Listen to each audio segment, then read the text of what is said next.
Is it too dark? Let me see it on the Facebook. On the what? On the Facebook. It is darker than usual.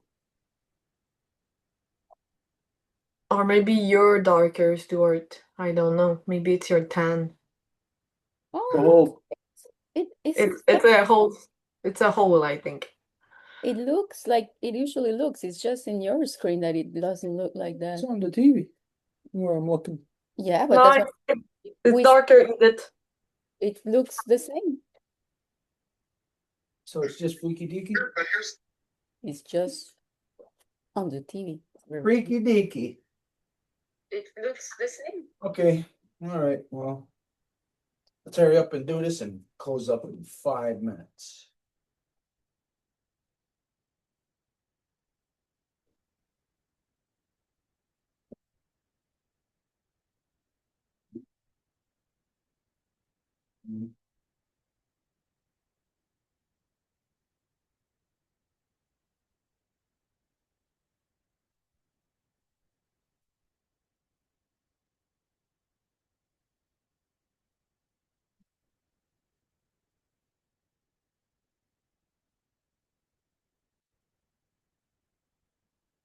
Well, I'm gonna do a joke, so we don't see you, Snarly. Gazito Zrio, you just go and Uji on Dudget Square in the star, or not Roni.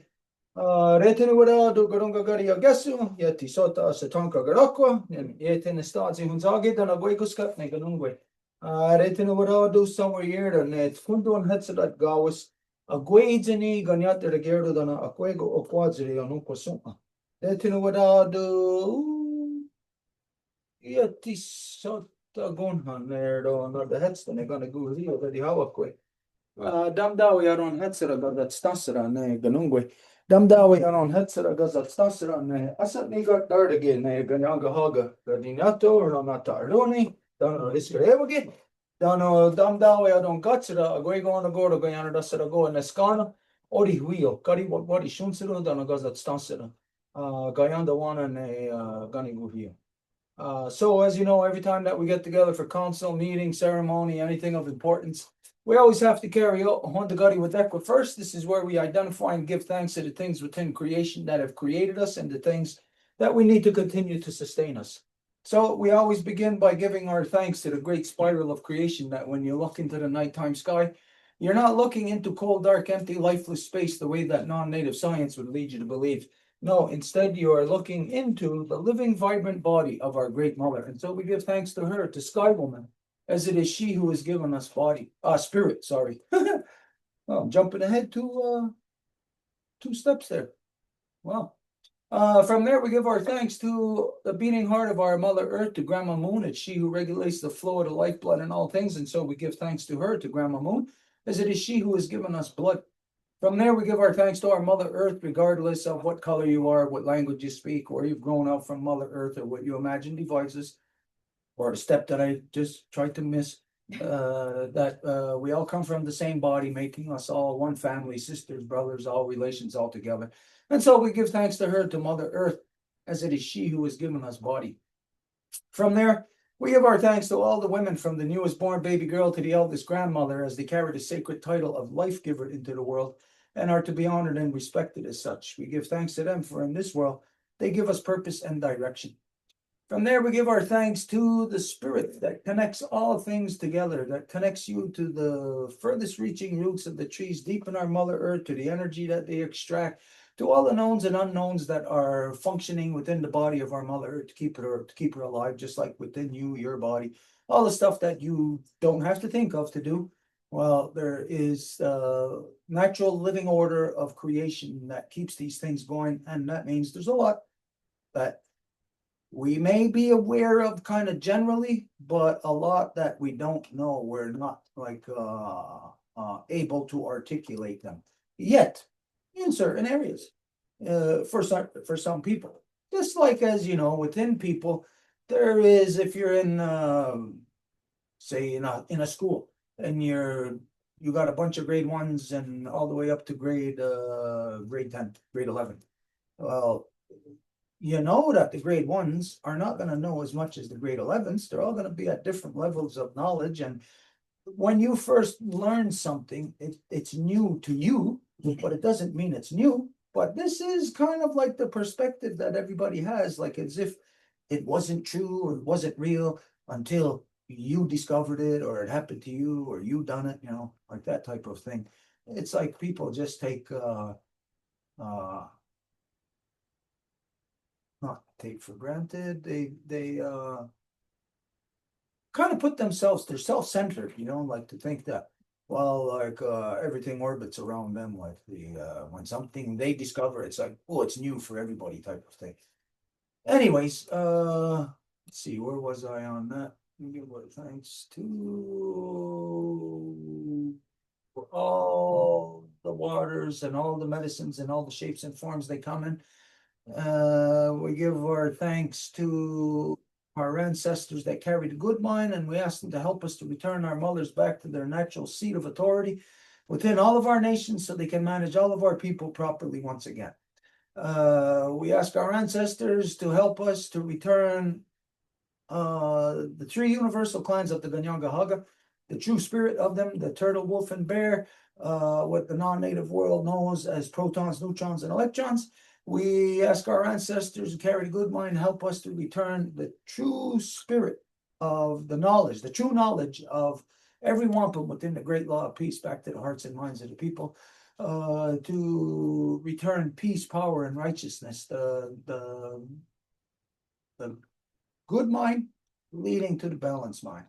So if there is anything left out, which I know I left out quite a few things here tonight, then it's for you to put it in its proper place. Okay, so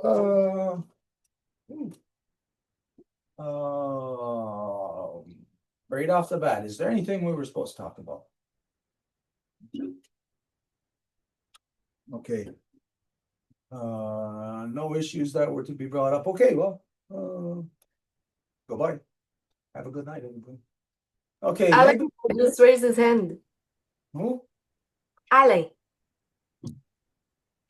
Sorry, I just come later because I'm outside before. Yeah, I have some question for the Longhouse. If I could, I will ask. Just I have take note. Just give me just a second. Just enter into the house. Just not so long. I will not so long. Okay, I found here. Okay. For the ceremony, I think the name is Ottawaga, cérémonie des plantes médicinales. J'aimerais entendre la maison longue là-dessus si si mes recherches si c'est quelque chose qu'on peut discuter là. It's a medical plant ceremony, and he wants to know if it's something that he can discuss with the Longhouse. I think the name is Ottawaga.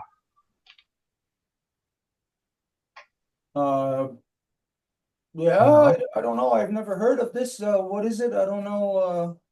Okay, I just make research, and he tell is a ceremonial maybe linked with Kenyan Geaga is why I ask to hear you. But if you don't, if maybe my research is not right, I don't know. Whose ceremony is this? Where does it come from? And what's the Yeah. purpose? But because it's the ceremony de plantes médicinales, ça disait speak about equilibrium, spirit and body. Okay, it sounds like it's the planting ceremony. That's what it sounds like. Within the opening of the garden, at the beginning of the year, the ceremony of opening the garden is the planting, the corn planting, the planting of everything. So within the opening of the garden, the opening ceremony pretty much covers everything. If you're gonna maybe focus just on medicine, it would be pretty much the same ceremony, but of course, since it's medicinal, you know, it's not the same exact words as for something that you consume, that's for sustainability. So I don't know who this comes from, you know, like what nation.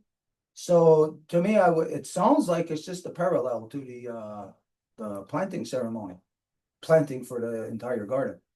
I don't know, is there a specific something about this? Do you know like where it comes from? Who's what nation? What is it exactly that you want to address about this? Yes, no, it's just for knowledge, because my research is an internet research, maybe artificial, okay, just to give me the right position of the Longhouse of the hills on that. The research maybe give me a wrong information. Now is what I ask is if you have some similitude with this. Maybe it's not proper. This research maybe is not proper. I have another word. Otsistogwa, sauge, fumigation de sauge. Maybe to clean the spirit or something like this. Don't know if you have some knowledge on this if this ceremony exists, and secondly if something is linked well with this or not. Okay, well, the medicine planting ceremony, like I said, at the opening of the garden in our our sustenance garden, we done the regular opening of the ceremony, the opening of the garden ceremony, the planting, all the functions that are supposed to be done there, and that's in our sustenance garden. But then we transferred over to our medicine garden where the tobacco is, and like I said, it's the same ceremony there.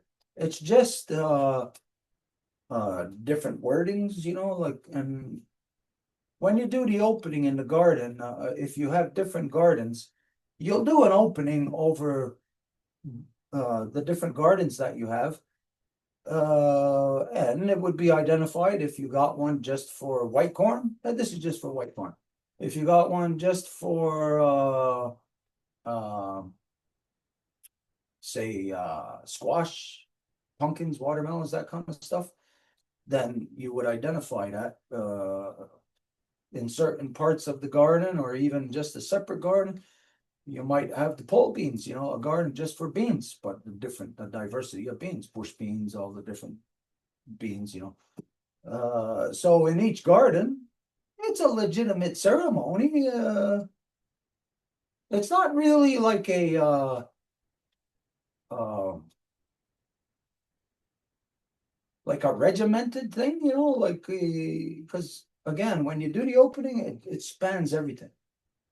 The only way that anybody would do like a separate planting would be if they got separate gardens. And if you got separate gardens, like I said, it would just be saying, okay, for here, we're going to put the tobacco. Here, we're going to put whatever else. So it's really just the ceremony there is really just a practical identification. And that is no matter what, when you're doing a Honda Gadi Wadeko, it's for you. It's for you to get within that groove, you know. So let's say, like for us, we got 3 different gardens. So we identify the ceremonial garden, the medicine garden, the sustenance garden. So we identify that while we're there preparing the grounds in that ceremony, just so that our minds are working within that classification there, that we're not crossing our wires, like when we're in the tobacco garden to be thinking corn, beans, or squash or something like that. Okay, so anyways, I won't say that it's not a legitimate ceremony. I wouldn't say that. I don't know who it is. It could be my neighbors down the street. They could be doing a different ceremony than us. And again, I wouldn't really say different, but just an additional identification in their ceremony. Nothing that makes it illegal or not right. Of course, it comes down to the intent.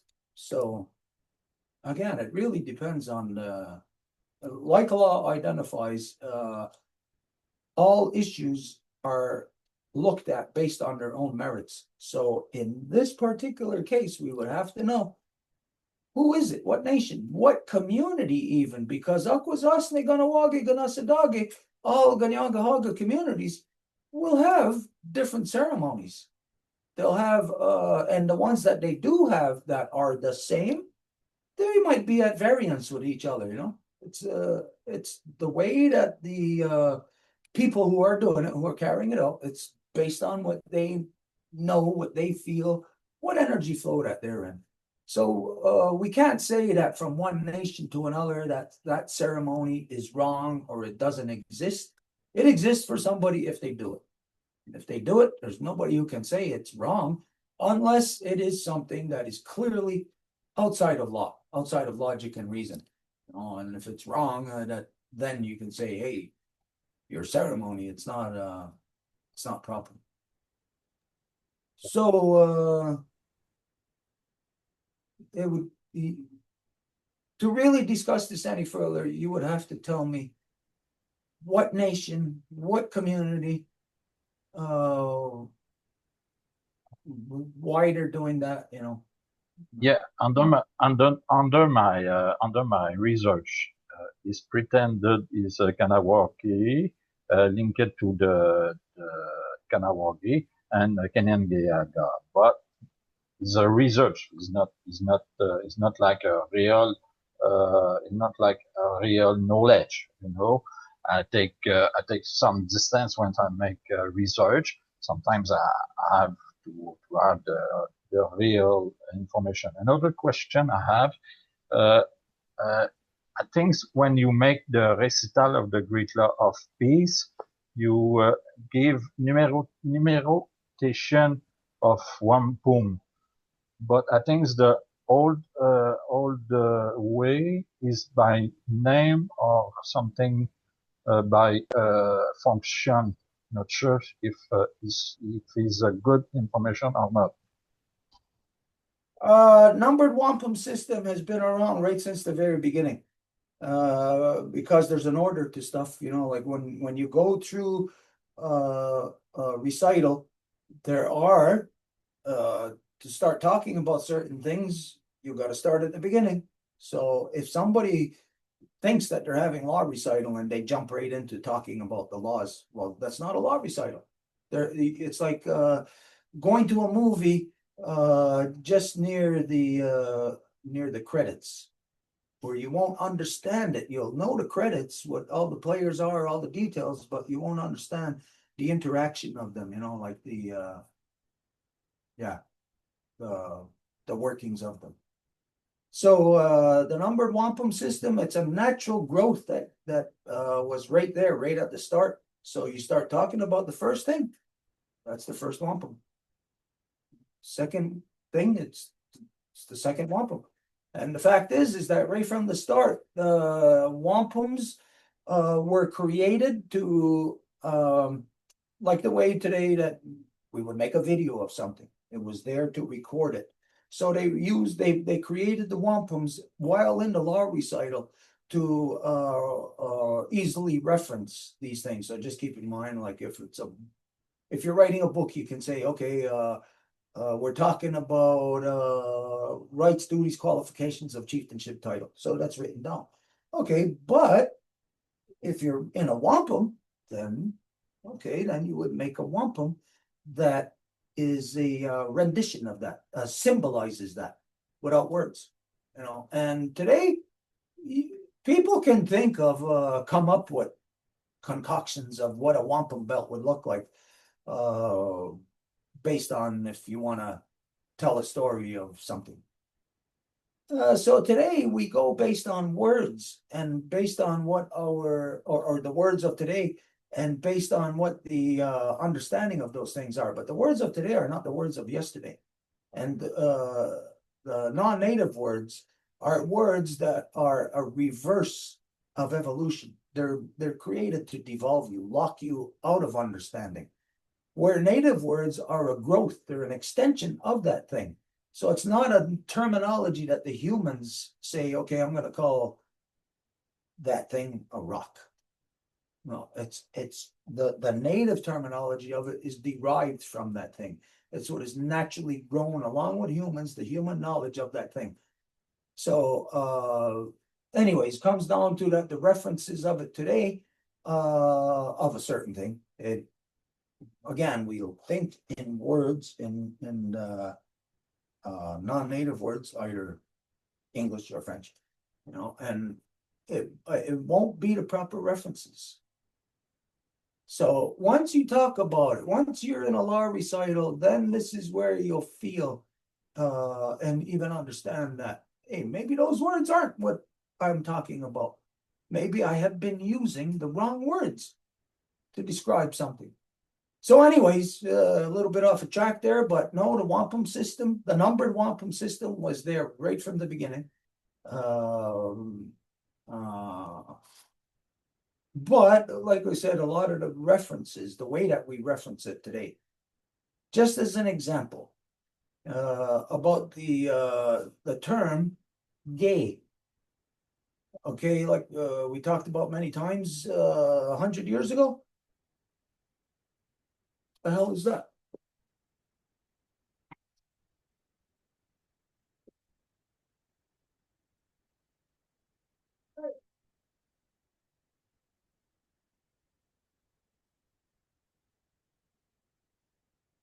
Ruger!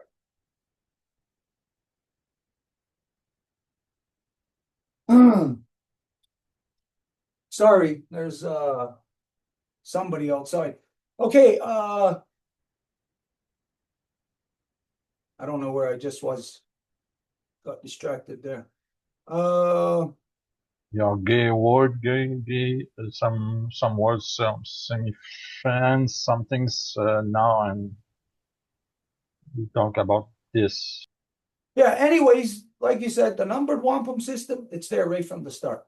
You know, it might not be completely acknowledged, you know, immediately, because while you're talking, you're talking about stuff that is familiar, but it's the organizing of it, the bureaucratizing of the information, but bureaucratizing it in a natural way that it's not you categorizing it, where you're accepting its own categorization or its own naming of itself. So the first law recital, it could be that the people just talked about something and it gradually became the first thing that they talked about and became accepted, known. That's the first thing we talked about. So it may have only just been practically, you know, like they talked about this. And then the second time, they'd have to remember and say, well, what was the first thing we talked about? And then, okay, it was this, and this was the second thing we talked about. So in the very first instance, it may not be a complete cognizance of a numbered system. But it's like everything.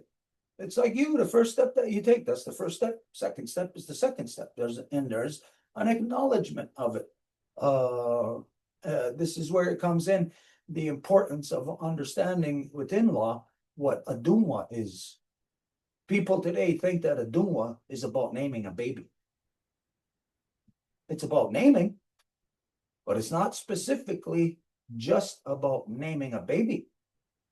It's about naming things. That's what the Adunwa is, meaning to assess, deduce, conclude, you know, like any given issue. So once we go through the process, when we're first starting off looking at it, it might not, everything might not be cognizant that this is the first thing, the first step. But as we go through it and repeat it, it becomes cognizant and these things fall right into place. So if we're talking about a merging of things, the 100% of something and 100% of something else, when you're merging them, it's not going to be just 100% of mix of everything. It'll be 1 to 99%. And then it'll be 2 to 98, and so on and so on. So it's the natural way that the Adunwa ceremony was lived. Because don't forget, law is a ceremony itself, but it's a ceremony about something that was lived, about something that happened. Yeah, so anyways, this is why law recital, it's not really, it's not, eat it. Explain. You can't just come in here talking. So, okay, I'm showing off my track again here.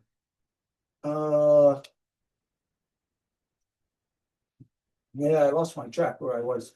Okay, so about your question there of the numbered system, the numbered system was there right from the start. So I don't know if I addressed it the proper way that you think that is the issue there about the numbered system. No, it's not an issue for me. Just because I would like verify information I have found.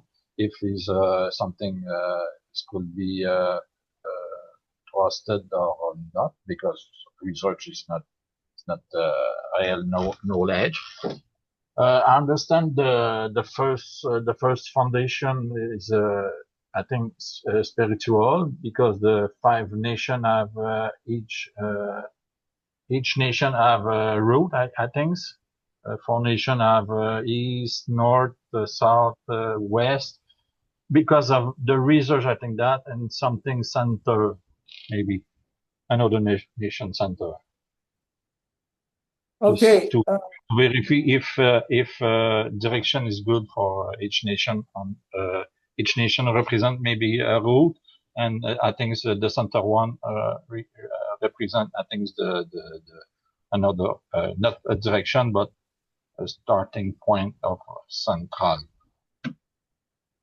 Okay, something to understand about, first and foremost, the foundation of law. Yeah. Okay, so the foundation of law is rooted within those sacred 3 elements of turtle, wolf, and bear.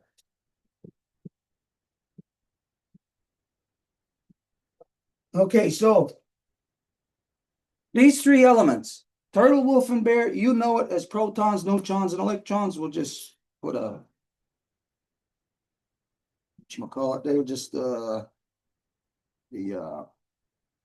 initial. Okay, so as you know, it's the interaction between those 3, and they're always constantly changing. Okay, so these 3 are represented also within the national level, the international level. Let's just say Onondaga.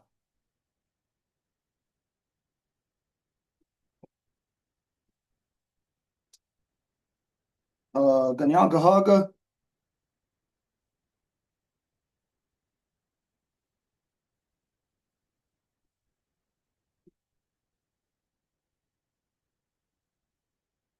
Too much writing. And Seneca.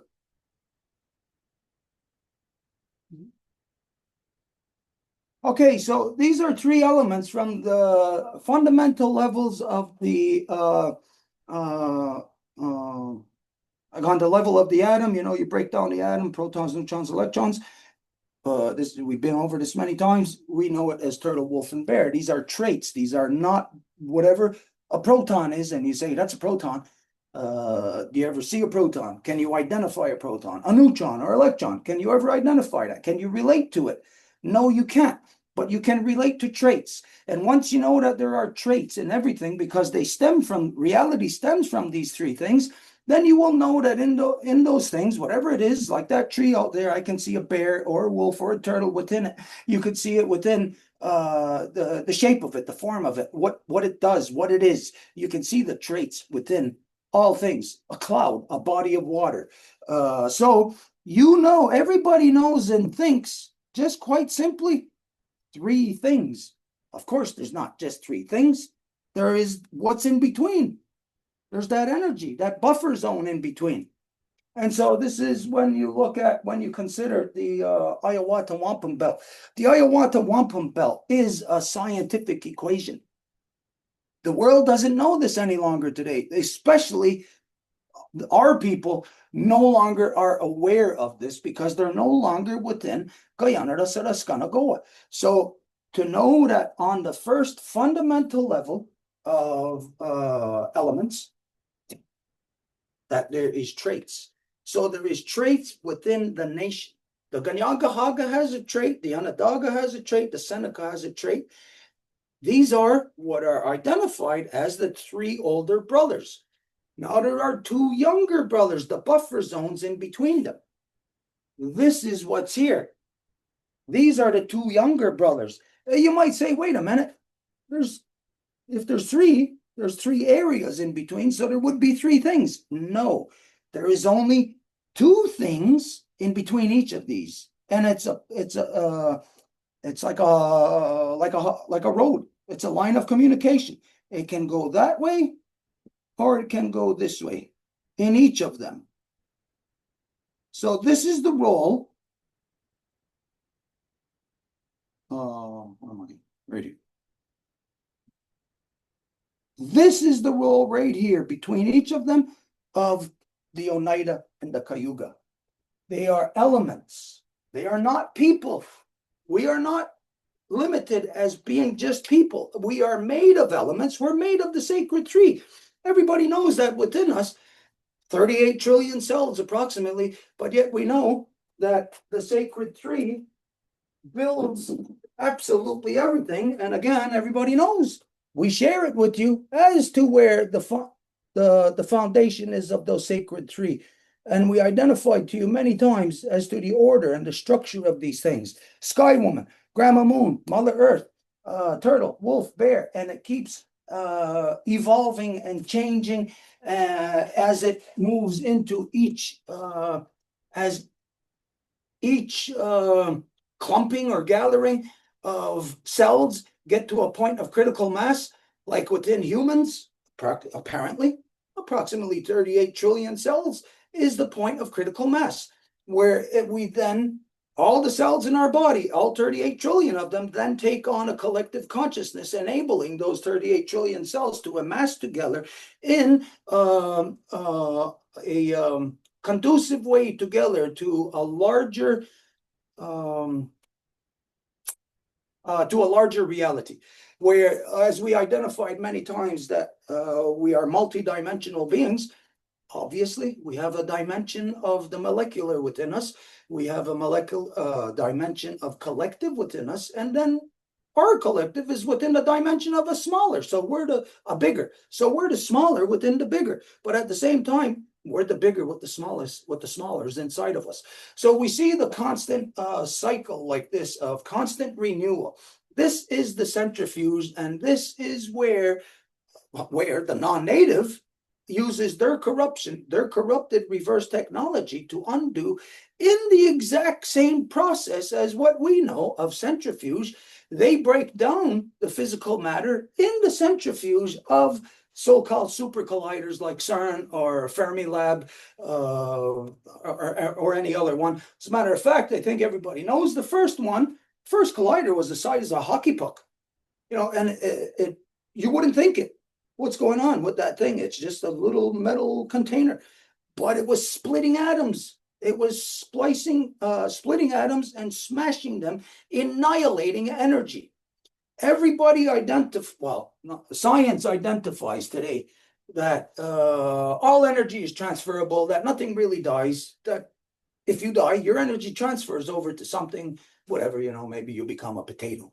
So whatever you become, but your energy transfers over. This is not true. It is true within the natural order of things, within the natural centrifuge. But within the man-made centrifuge, when you split atoms, when you think of at our foundation that this is us, here you're basically seeing an atom. That's the physical proof of an atom. There's three things right there. You don't have to actually go down there and split it to see it, because what you're doing is if you split it, you're killing it. So if you kill something to prove its existence, you're not proving its existence. You've proved that you killed it. And so this is where the energy traveling for anything within creation, for bazillions of years, energy is just traveling. And then all of a sudden, man comes along and creates this centrifuge that locks that energy into this controlled environment, this experiment, and then it rips these apart from each other, basically tearing apart this process right there. What is that process? That's unbinding things that's supposed to be together. Unbinding. They're bound together. This is a molecule, an atom. Proton, neutron, electron. You can go even further. As you know, they identify and they break them down into three other things that they call quarks. And you can break those three down into three other things. And you can keep breaking and breaking down as small as you want to get, or you can keep adding and adding until as big as you want to get. But no matter what, it's foundation on the three. So when they break that apart in the centrifuge, they split these three apart from each other. The ties that bind are broken. So here within right now, within Great Law of Peace, Five Nations Confederacy, the power which has held these three at bay, kept them in balance.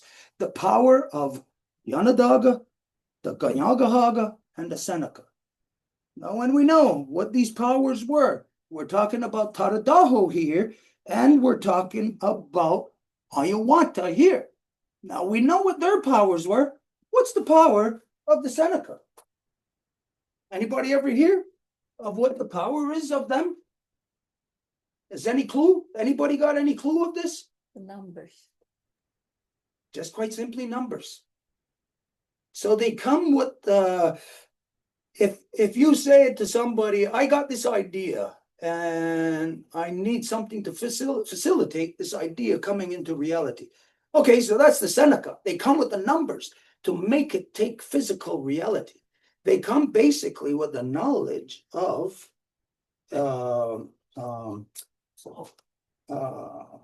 cellular division, which in the natural living way is not cellular division. Again, just for everyone to understand, it's actually cellular expansion. So you divide to expand. But wait a minute. When you divide one thing, it becomes two. How could you have a bonding together? This is where it is rooted within each and every element, meaning these three having a complete intrinsic knowledge of the law that binds them together. Okay, now, how could they have that knowledge if they just came into being? First time, how are they going to have that knowledge? This is where the walking of this path gives the knowledge of law. And so in actual law recital to get there, you can never actually have law recital without somebody who's actually walked this path, who's been on this path, who knows it, who's lived it. Otherwise, you can't have law recital. And it's those that walk the path, these sacred three that walk the path together, that as they did, it created the knowledge of love. Because of proper interaction is the language of love. And this is why the element that the Oneidas, Oneida and Cayuga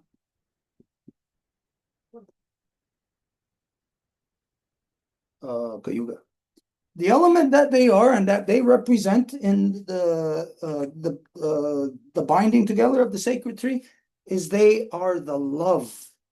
They are the two-way direction, the two-way love, not just one way. And this is where today, in today's world, everybody's aware of a one-way love. And that one-way love is in every relationship that one person is always given more, or one person is lying about it.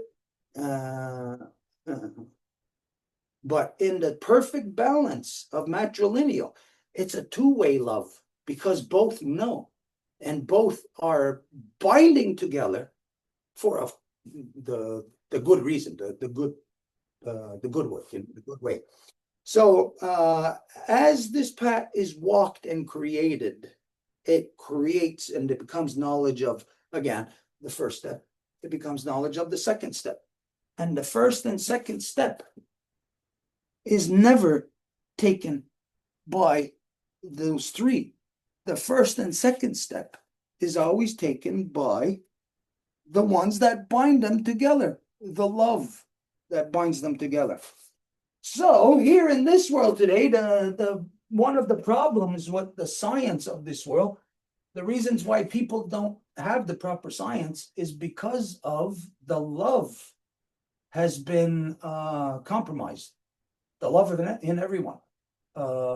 It's been compromised in you. By the time you get to love, you don't realize how your perceptions of it has been compromised. Maybe it'll take you, let's say some people, maybe they'll get to love in 15 years, 16 years. Other people, maybe they'll get to love in 20 years or even 30 or 40 years. You know, it's all at a different pace that everybody's at. So the first step for one is not the first step for another. The living example of law is that it binds us to this thing here and then this thing here. And then this other thing that's closer and this other thing that's further.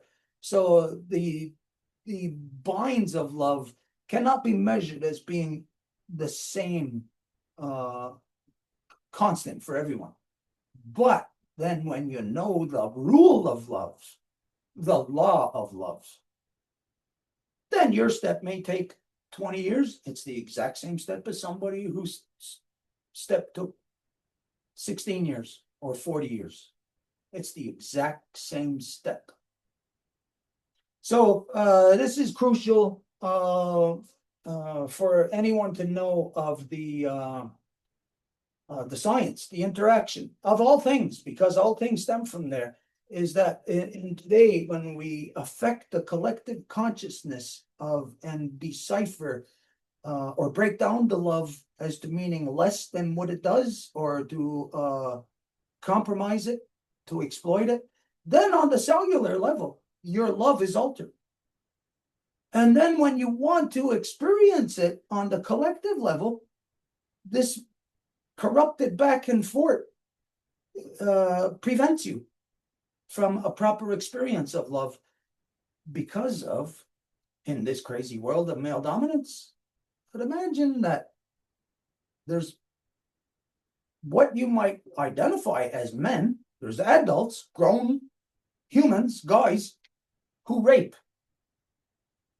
who murder, who abuse, who violate, who enslave. This is the non-native world. And you know, everybody, you, whoever you are, you yourself, you know that this has created a trauma within you, affecting your ability to have this proper back and forth love And so when you can't have that collectively, when you cannot understand it because somebody has compromised you external, then your entire internal molecular system is compromised, and your pursuit or interactions with love will never work. It just won't work. You'll be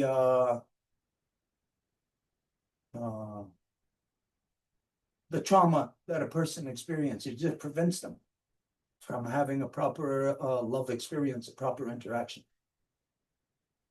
Yeah, so when you think of, if this happens to you, let's just say,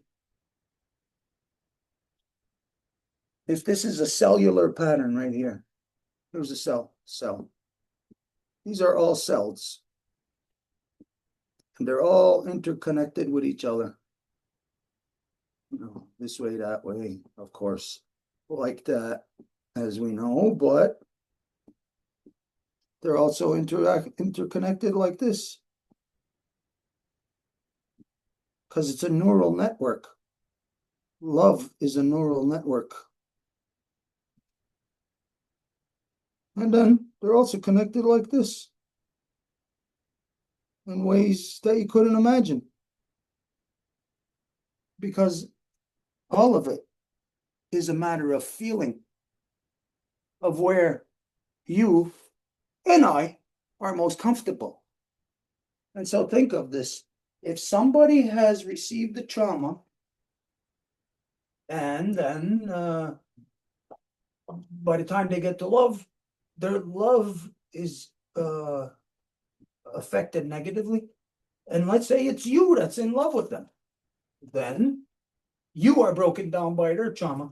So what it does is it severs these lines, severs those connections. So slowly, one connection severed there, another one here, you know, slowly but surely. You know what that is? Just think about these. If each of these points are one of your cells in your body and the connections are breaking down, hey, what would that mean? The connections, the ties that bind. Like if you're holding hands with somebody else, and like if your hand holding is what creates the reality. So then what happens when your hands are broken apart? It's like what Guillaume said a few minutes ago, the breaking down, the unbinding of reality. So you break down love, take away the ability of the Onondagas and the Cayugas and Oneidas and Cayugas. Take away their ability to be the two-way love in between these three powers so that they can continue to build a longhouse. If you do that within one individual, that's you break down your love, your ability to love another. And that happens to everybody more and more until you're in a loveless society. And when you're in a loveless society, no one is connected. There's no beautiful picture. It's just a bunch of dots on the page. You can't, there's no reality left to it. You know, there's the power, the energy flowing in between doesn't give it mass or reality any longer. So inside, everybody who's received trauma, which is who didn't? Put up your hand if you didn't receive trauma. I've been very lucky. I didn't receive trauma. The only, we could say, trauma I received is once I'm older, and in relation to love, I'm receiving trauma not from me getting trauma. I'm receiving trauma from people who have received trauma. And you cannot love a person, or you cannot be in love with a person who's received trauma if they have not dealt with their trauma, or if they don't even know what their trauma is. You're just going to be in chaos. It's just going to be crazy chaos, you know, and there's no point in that. And so if and when this happens and creates this circumstance, then what ends up happening is that these see no point or reason in staying together any longer. Hence, you have the 5 nations that was held together by love. And the love has been broken by trauma. And now those 5 nations have no reason to staying together with each other any longer. Not in the ties that bind, not within the parameters of love. Now they're all bound together in a reverse, a reverse of their energy. Okay, so here we go. If the Oneida's energy was this, a two-way love, then just imagine it here without you ever knowing. Hey, it's like if you were driving in here in Turtle Island, you're driving on the right side of the street. So you know which direction you're going. Okay, so it's actually going that way. I've got it the wrong way.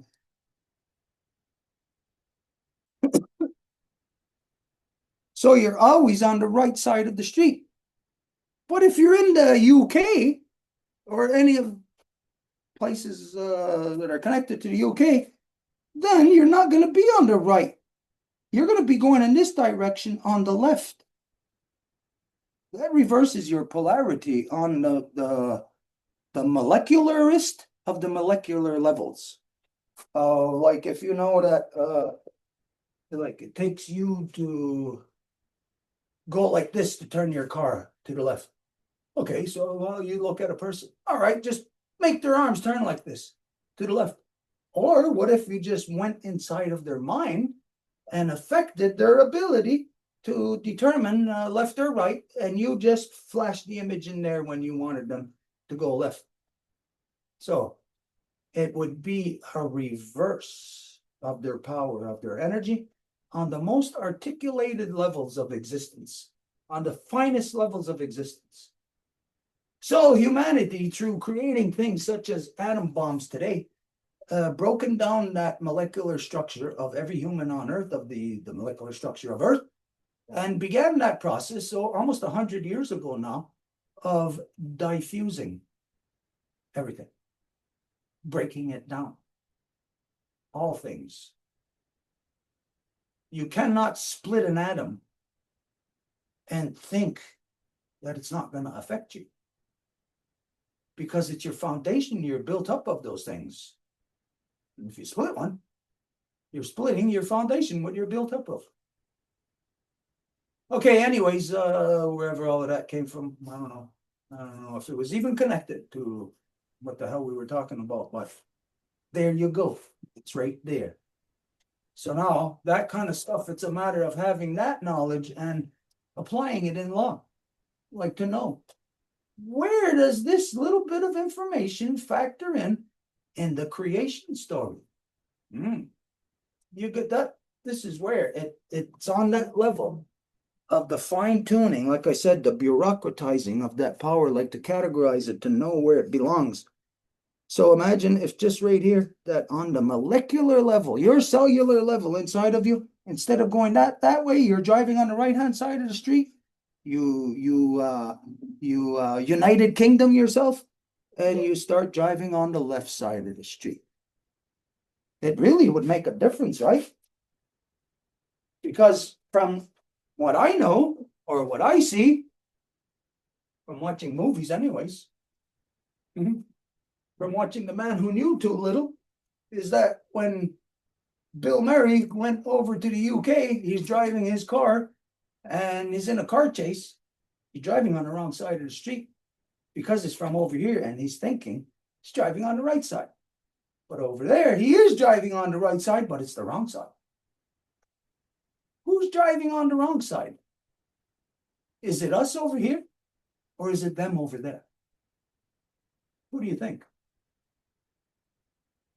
Whoever's driving on the wrong side is the one with the wrong perception. They're the one that if you're driving on the wrong side, good possibility you're going to get into an accident, or you're going to cause an accident. You're going to cause further trauma, because trauma begets trauma. Trauma creates more trauma. So the best thing is for the individual to isolate that trauma within them. It's kind of like if you hear people heard of this, you know, if they're in the military, if they're in a war, and there's maybe a grenade gets thrown near a platoon or whatever the hell they called it. One person, you know, might throw themselves on top of the hand grenade to protect everybody else. So trauma begets trauma. War begets war. Violence begets violence. It doesn't get better. So you, who's dragged into a war, has to be the one to throw yourself on a hand grenade.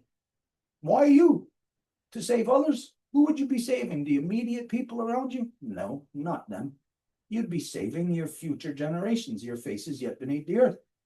Those are the ones you'd be saving. Aren't those ones worth saving? Because ain't your future generations actually you? Aren't they you? They are, right? Aren't my kids actually me? Mix of me and their mom? That's what they are, right? They didn't create themselves. So,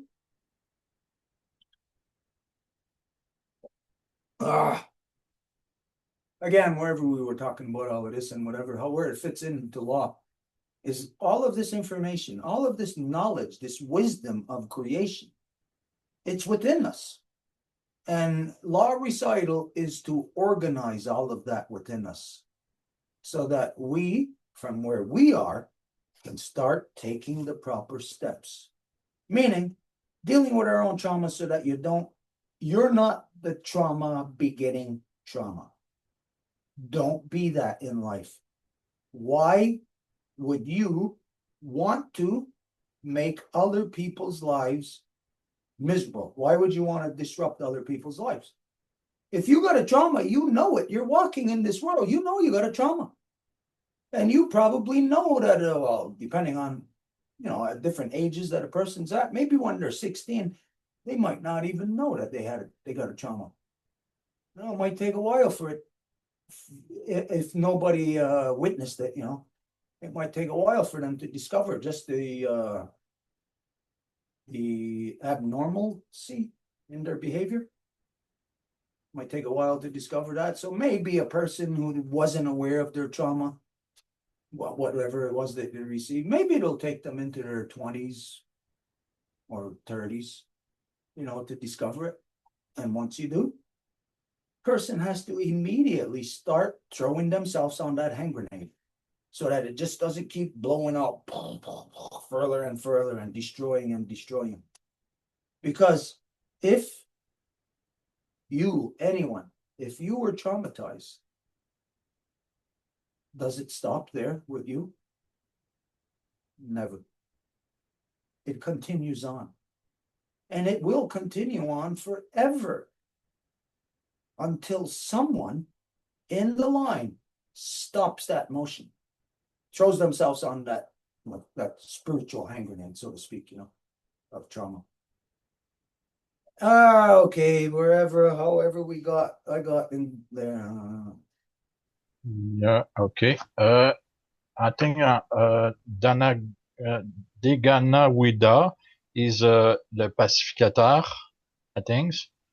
Ayawater is someone who have the spoke right, something like this. But I have maybe Mother of the Nation is another in the foundation. Yeah, the Mother of the Nation is the reason. You know, you could say I'm here, and consciousness is aware. I'm here. What's the reason? What's the reason you're here? Now, in the non-native world today, you got 7 billion people who don't give a good goddamn about if there is a reason that they're here. They don't care. They don't even attempt to identify what's the reason I am alive. What's the reason I am here?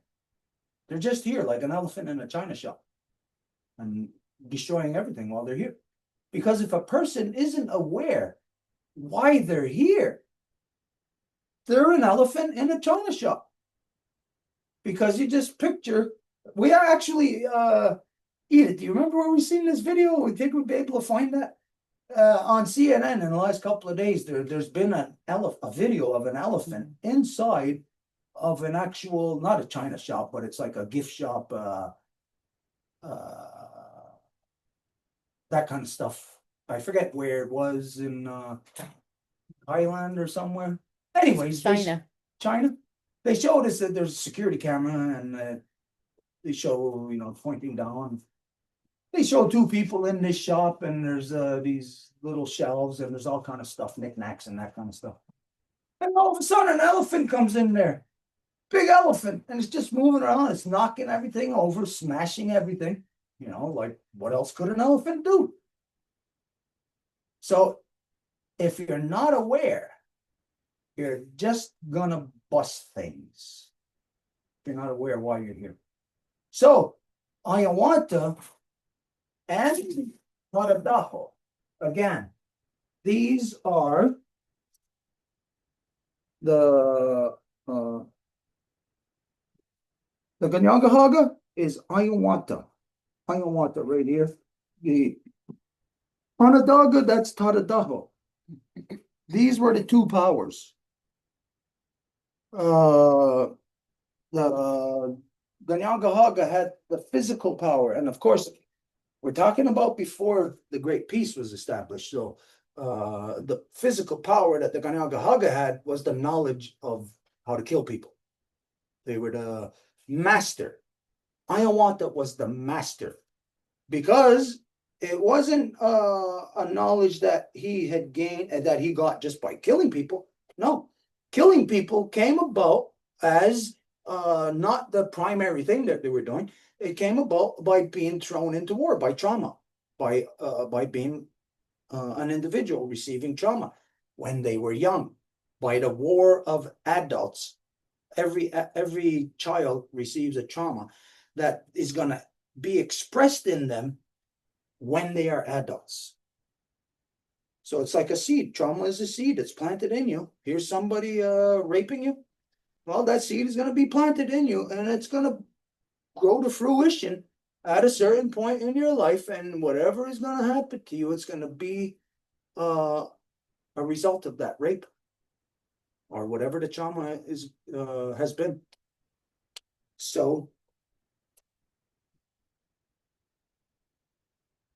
Ayawanta, the physical power. Taradaho, Onondaga, was the spiritual power. And this is what bound the five nations together. When they worked together, of course, you got the power, the knowledge of physical and the knowledge of spiritual. Hey, there's nothing else. There's that. Spiritual, and then its manifestation into physical. So if you got those two, then you got everything. You'll be well balanced. You'll be perfect.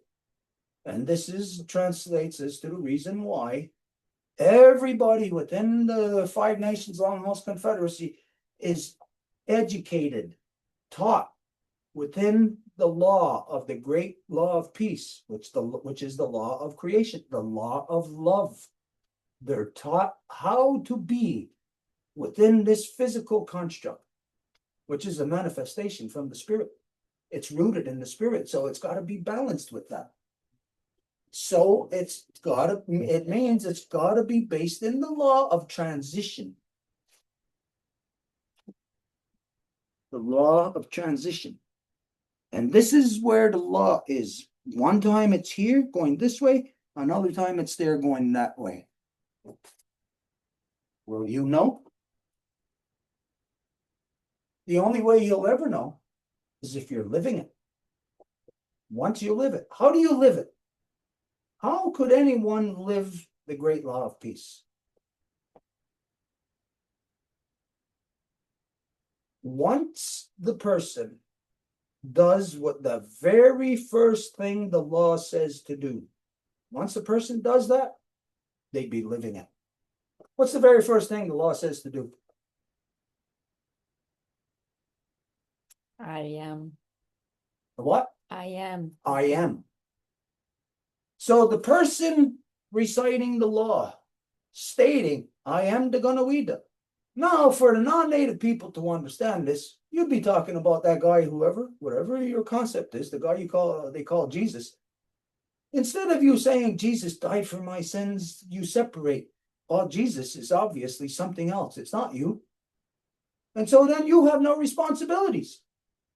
Imagine if every person who refers to themselves as a Christian or believes in whatever the story is about this guy they call Jesus.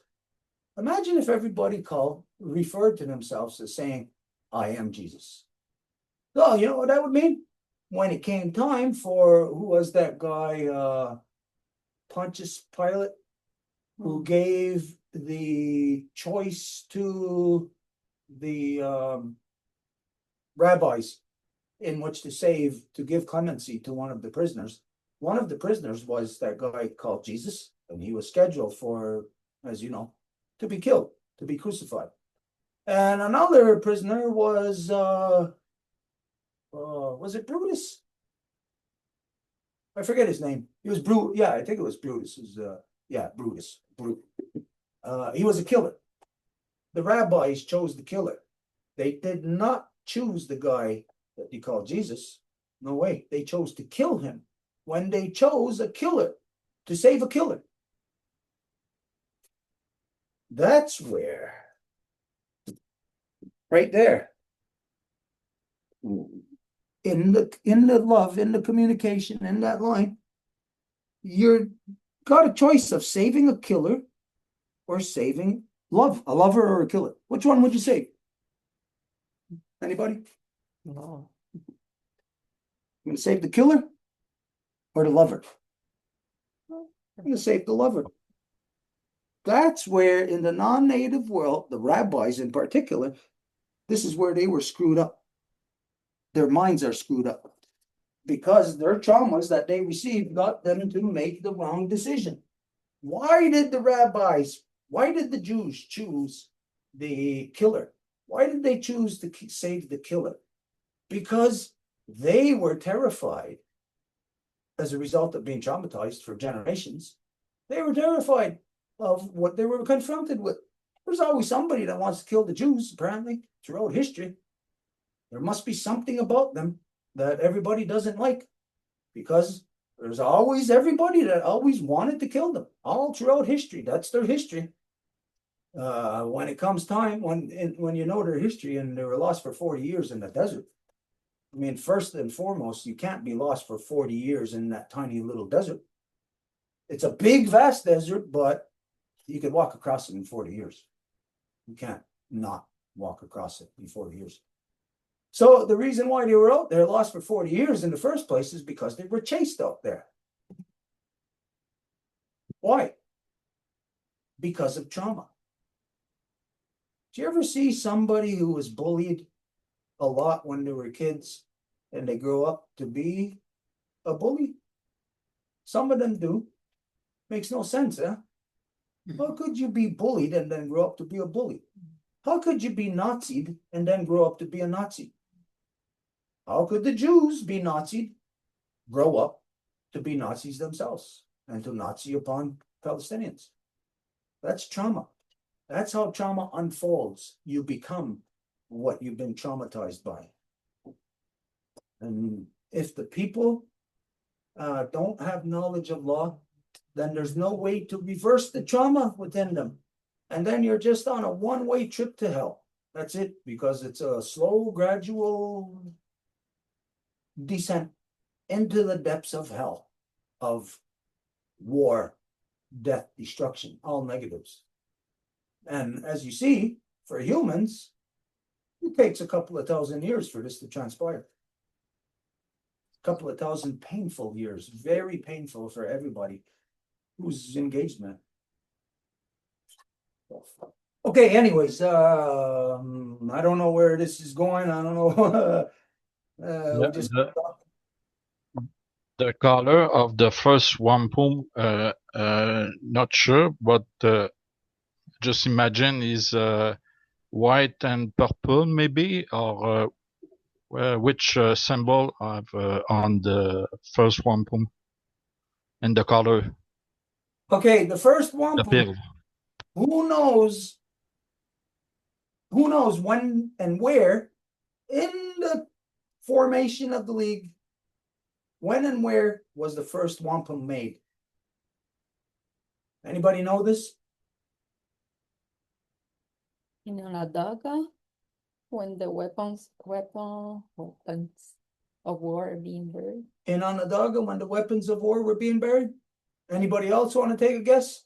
When was the first wampum made? Under the tree of peace, maybe the white pine, Okay, maybe, anybody else? Any other guesses? I guess. Anybody else? No other guesses? The first wampum was made within the Great Law of Peace. The first wampum was made by Hiawatha. When Hiawatha was dispatched by the Ganawida to go and to prepare the mind of Taradaho for the Ganawida's coming. In his effort, in approaching Taradaho, this is where, don't forget, it's just two raw powers.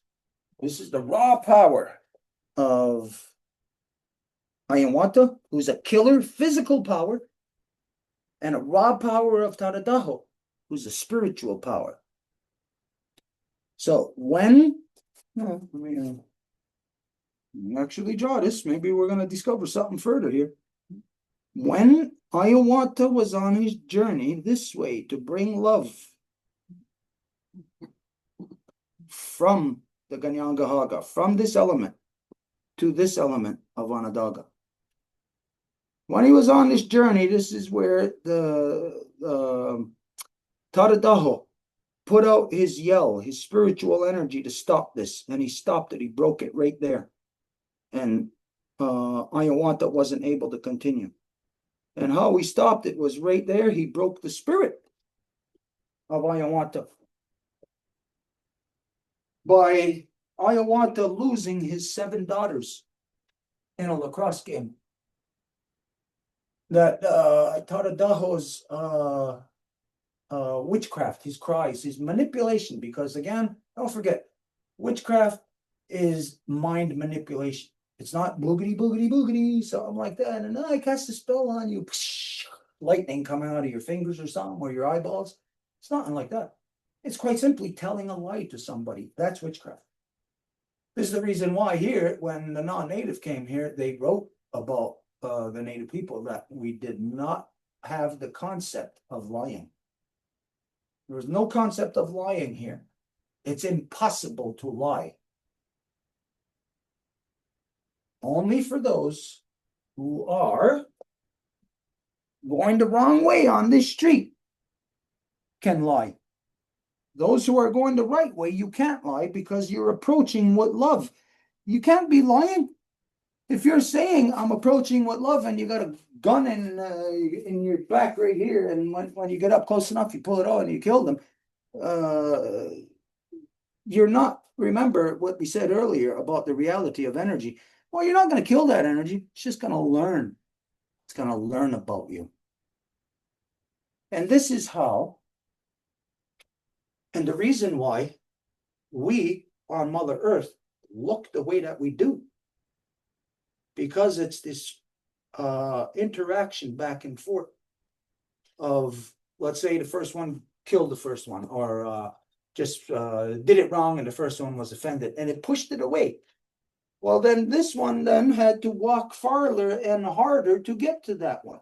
They had to learn, and as they learned, walking here in the physical world created our physical selves. The way that we come to look and be is a mixture of our corruptions, a mixture of our love, a mixture of our perceptions.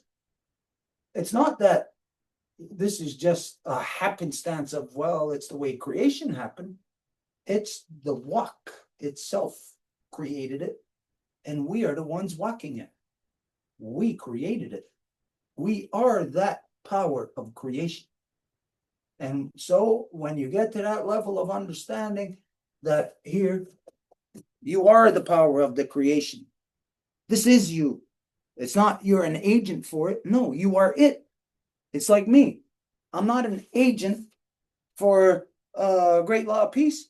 I am Great Law of Peace because, don't forget, to be Great Law of Peace in Law Recital, the first wampum is I am the Ganawida. I take full responsibility. I know what my identity is, what my role is. I know precisely what I must and mustn't do in this world. And so this is the reason why Native people are the only people on earth who know what law is, because we're the only ones who apply law to ourselves.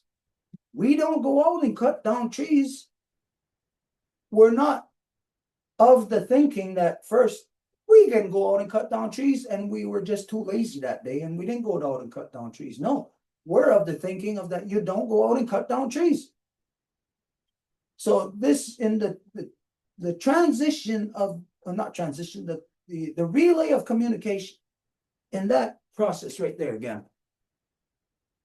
If you've got your wires mixed up and a quite simple, just a little, you wouldn't even notice it, where you're going in that direction, but you alter and you're actually coming right back at yourself.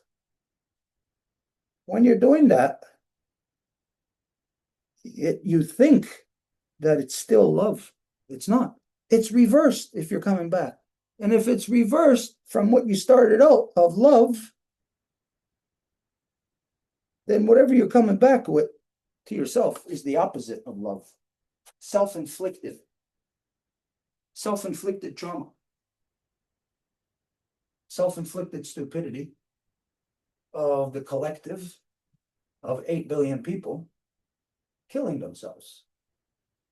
Self-inflicted trauma that will last bazillions of years into the future in the evolution if this crazy non-native world doesn't first snuff out all energy. Because like we were saying earlier, within the centrifuge of CERN, that the stripping down of the elements of proton, neutron, electron, turtle, wolf, and bear, what they do is it's the mother, daughter, granddaughter all together, just like the woman's nation belt. They separate the grandmother and the granddaughter, and they send them around the centrifuge at the speed of light. And they smash their heads together, and annihilation happens on the molecular level. And those scientists say that, oh, well, there's a transfer of energy there. It's not true. When you break it down at its lowest fundamental level, you are killing energy. And you know that they're killing energy every day, splitting atoms every day, not just in super colliders. Splitting atoms every day.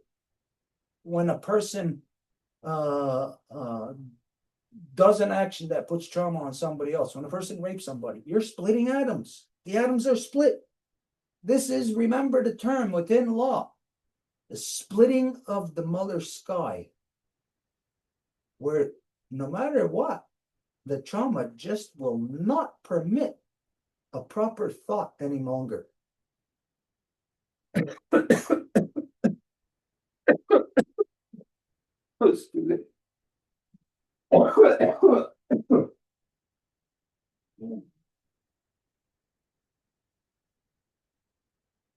Oh boy.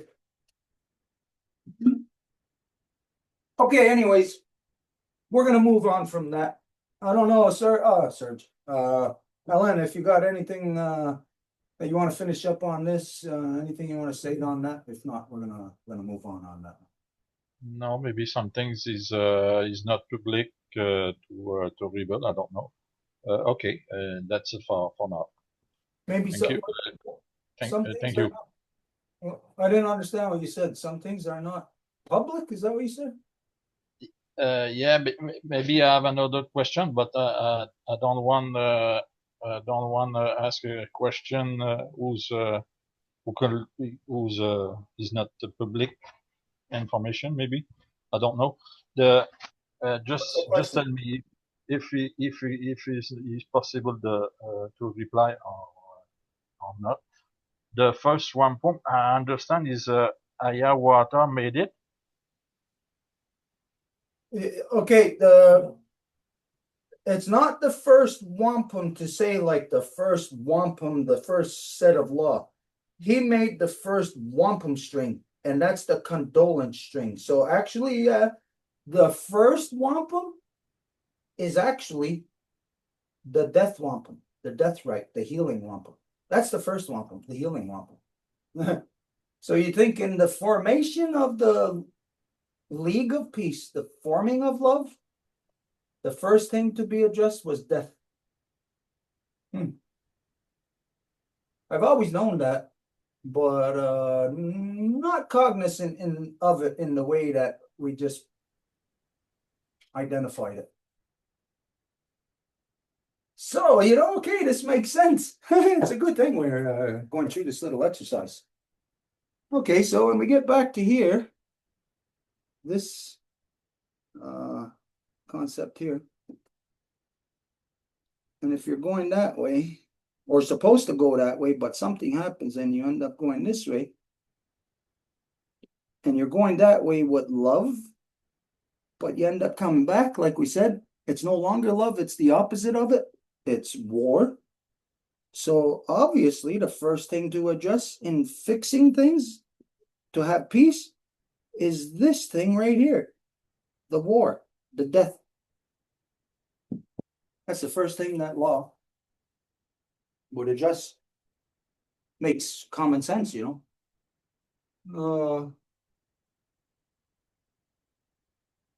Jagonsese walked onto the battlefield to change that. So we can see an elemental thing happening here. This is what was going on, what Jagonsese was seeing. She was seeing this process of love going out, but getting turned around because of trauma and ending up being self-destructive to everybody, war. She went out there right here to fix it, to heal it, so that this U-turn doesn't happen, that it gets fixed back to go and continue on its way, on its journey. Jagonsese, new face, is the force of nature, the impetus behind all things, the life giver. The impetus behind all things, of course. Why do any guys do anything? Why do we even get up in the morning? If there was no life givers in this world, would guys get up in the morning? No way. We'd be laying in bed, maybe roll over, eat a bag of potato chips, watch stupid stuff on TV, and just lay there in bed and get fat. No reason for us to do anything. Well, with the life giver, there's all the reason in the world, the impetus, the reason behind it, the meaning to every action, to everything that every guy ever done. Even as you know, you women know that even guys, even the act of war, guys attribute it to women. There you can see, right there, that's the false communication right there. Molecular level. Okay, so here, now I'm going to branch off onto something about that molecular level. We were just talking about this earlier, this week, I don't know when, yesterday, I think, or the day before, about in our evolution, we know that we started first in water, and then we come onto land. So anyways, just to take you through this concept, through this idea, we identified then that within the human brain, that there is the representation of the female side of the brain, male side of the brain, which female side of the brain actually has a representation of where we came from first, because the female is first, right? So where we come from first. water. And land grew out of water. So land is second. Water is first. Female side of the brain is water. Male side of the brain is like land. Within the female side of the brain, there is a root of where all thought, all neural activity begins from. And so the foundation of that within the water, what is the thing that is identified as having the most intelligence? Can anybody answer that? Outside of humans. What is I guess life. the what? I guess life. Life have intelligence. I guess. Yeah, but Is- outside of humans, because everybody says, well, humans are the most intelligent life form. Okay, what's the most intelligent life form that people are aware of outside of humans? Dolphins? Dolphins. Where are dolphins? They happen to be in water, right?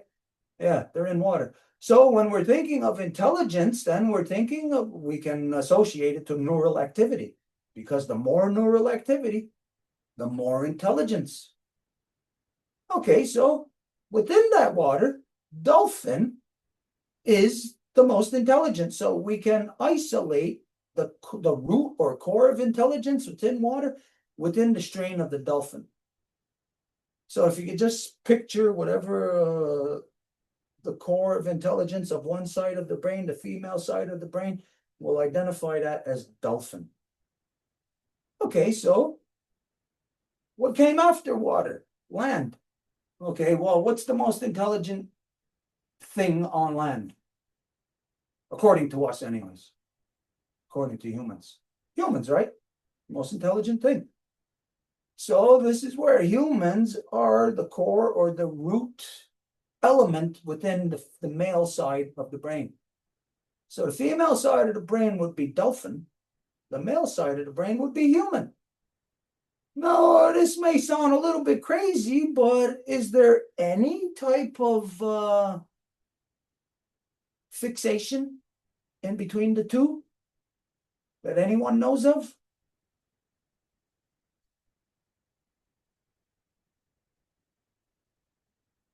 A fixation between what's on land, human, and what's in water, female. What's on land, human, male. What's in water, female, dolphin. Is there any type of fixation in between the two of them that anybody knows of? I guess communication.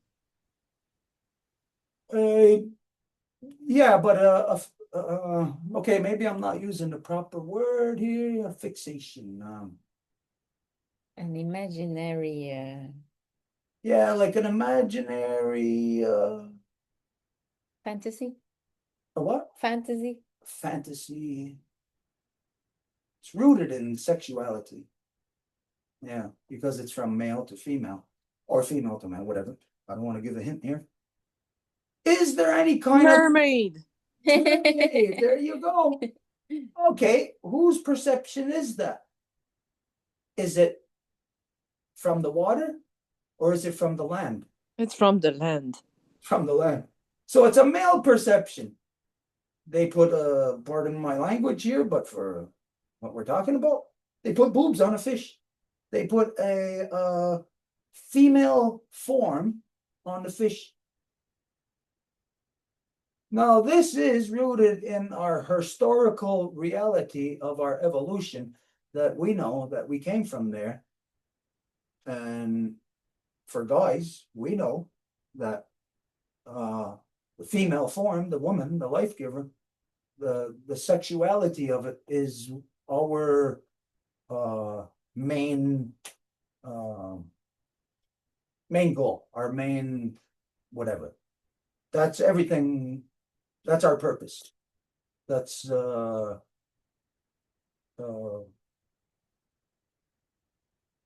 everything that guys want, need, would make us happy, all of that, you know. So So there you can see the corruption there of the reality right into thinking. At the core of thought, male thought is of a sexual nature of not a good way, you know, of the female. So basically, a mermaid is a dolphin, but what male putting a female, a human female form onto her. And as we, well, I don't know, I've never actually seen any, never really explored into mermaidism, you know, and the concepts of mermaid and who has that fantasy. Of course, we know it comes from pirates being at sea, because it comes from people being out there for so long that what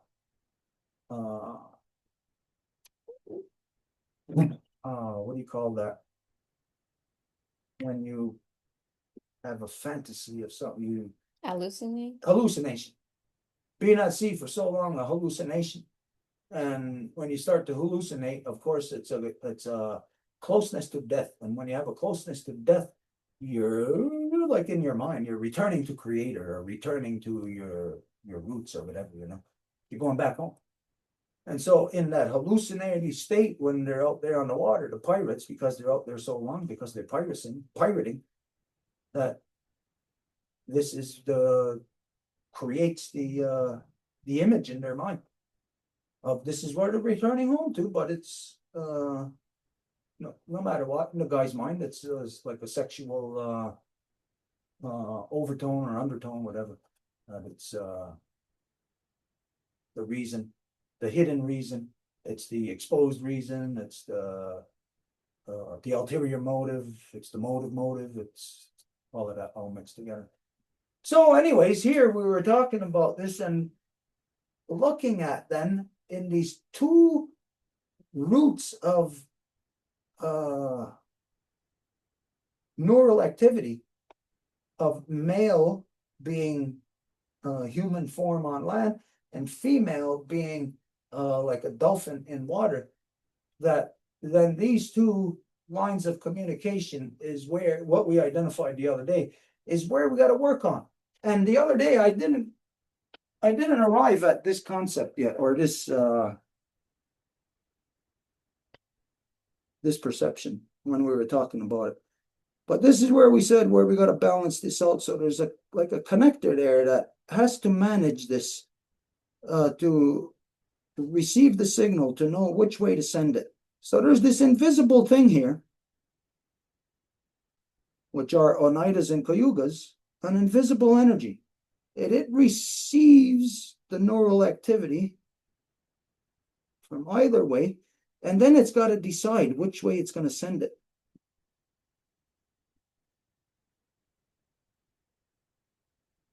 Right there is the crux. Oh, look at what the hell it draws almost. See what I'm seeing? Like it draws the image of the dollar. That when you corrupt it. Yeah. It looks also like the cycle of life and death that you draw in the past. Yeah, infinity. Anyways, it's right there. Every woman and man on earth has to address this point of communication within us that is either a communication of life giver or life protector. So if we get the right communication, it's going to be love. If we get the wrong one, you know what it's going to be? The exact opposite. It's going to be war. The whole world has war. So, okay, then we just identified where the problem is. It's in the molecular structure of every human because of the trauma that they have received and what we just learned not too long ago. I think it was Angel. I don't know if it was you telling us this. You discovered in your research that trauma lasts for something like 50 generations or something like that. Yeah. Yeah. It's 50 generations? Yes. And it's in the mitochondria of the cell. So there we go. This tells us that the trauma that the non-native received from the Roman Empire 2,000 years ago, you're not even halfway through its effects upon you. Because how long is 50 generations? You know, it depends on who you count by. Could be, they said in the research, I think it was something like 700 to 800 years. 50 generations? Yeah. If I remember correctly, it was that if the people that live today, the beginning of 50 generations was in the year 600. 600? Or 800, really, really a long time ago.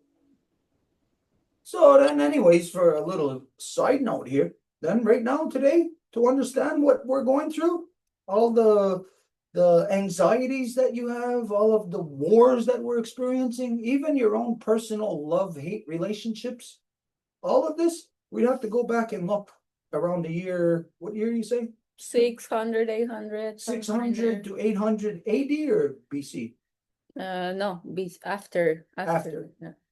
So we're talking about 1,200 years ago, somewhere around there. My mathematicals aren't working. So, anyways, this is something for us to consider right now. What's happening to us? Let's go back and look in the non-native world. What was the trauma being inflicted upon the people in around that year? Around 6 to 800 AD. You know, this is one of the things that we talked about before of looking at a proper human timeline, where right now in the non-native world, the human timelines are of the recorded history that they got. But what's the recorded history in the non-native world? Of wars, that's it.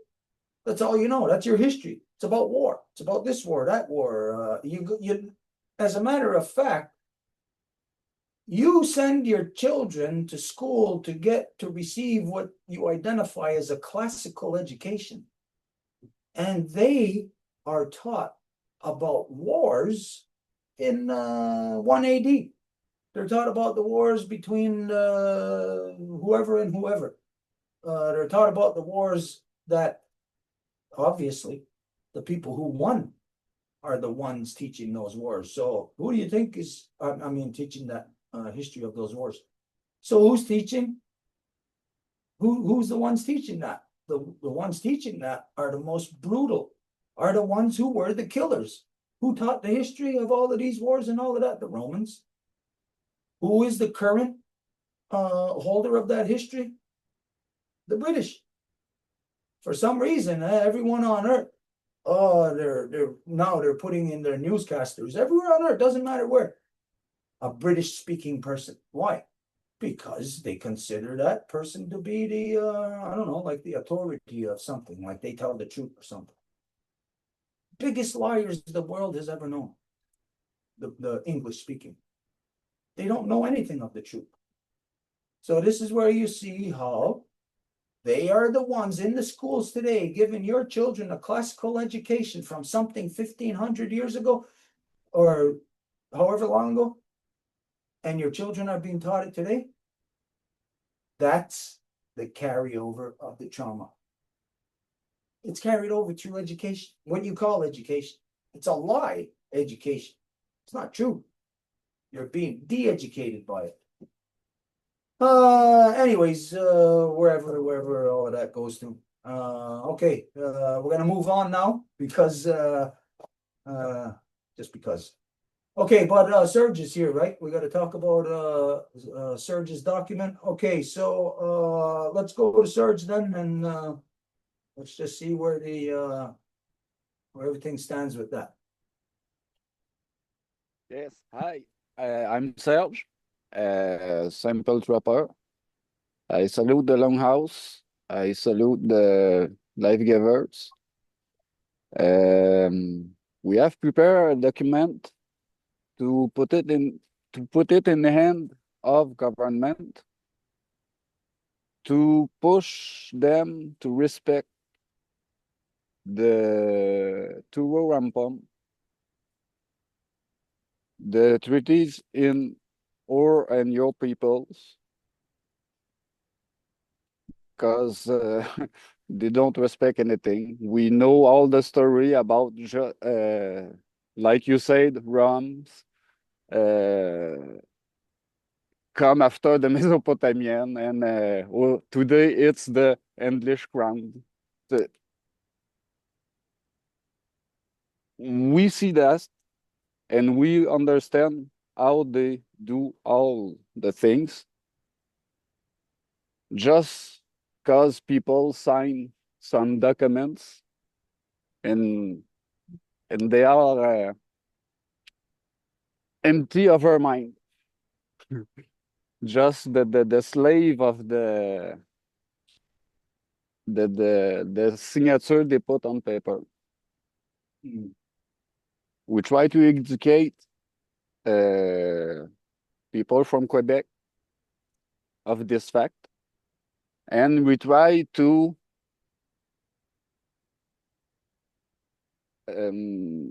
make them understand better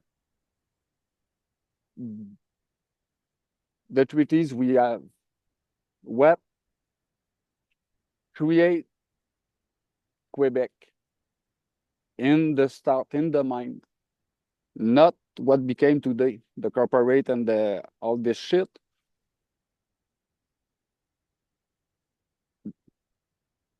So it's hard to explain it in English for me, but it's a form, c'est une façon de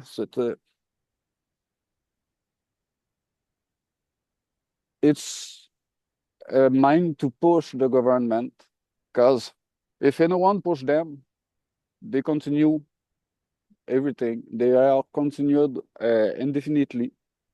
They just sold the world, sold the mind, sold out, and empty out. I don't know how to tell that, but they kill out just to profit, just to sold out, just so no, we don't live, we don't cross the ocean to come here and take it here with them. We have crossed the ocean to go in a new world and to do a different thing. We have learned with you at the start when we are coming. Yes, we have some opposite during a time, but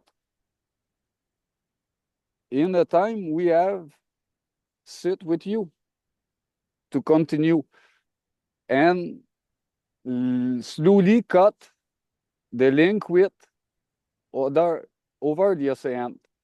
That's why the king left the colony here, the French king, because he don't have money to continue with them, because we stopped to pay them.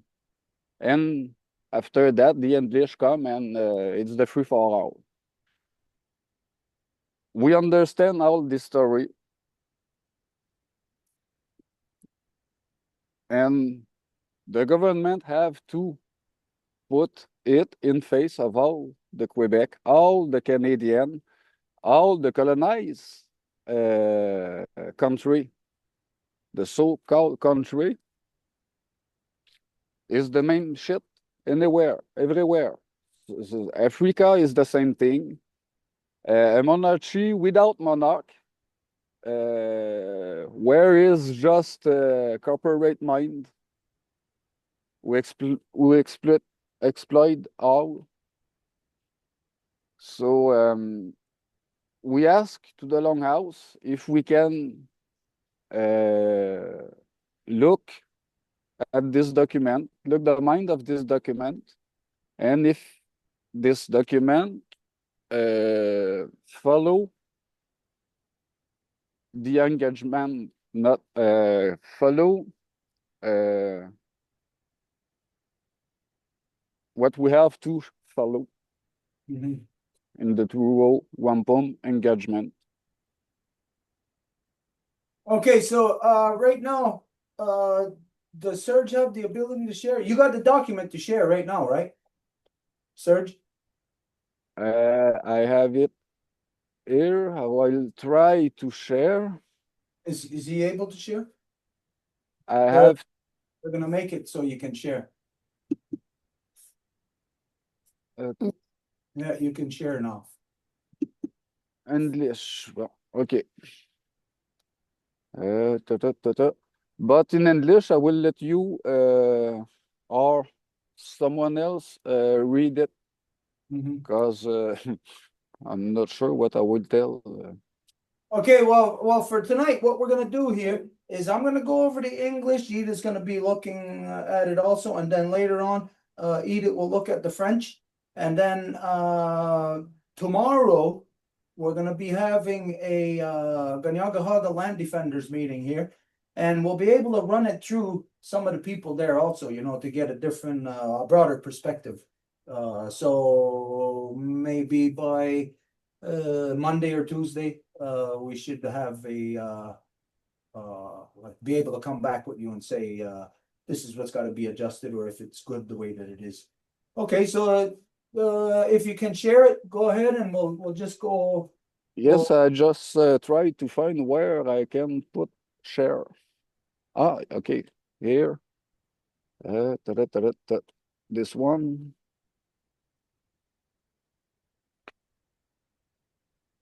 Okay, I'm gonna go up and look at it. I have two of these letters.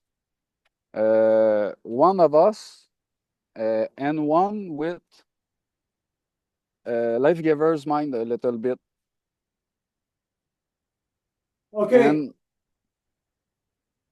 I'm gonna read it off in English, and when you see that you gotta scroll down, you go ahead and do it. Okay, the wish of the people. The following document is based on LaRousse definitions and not the legal definitions used in the legal systems.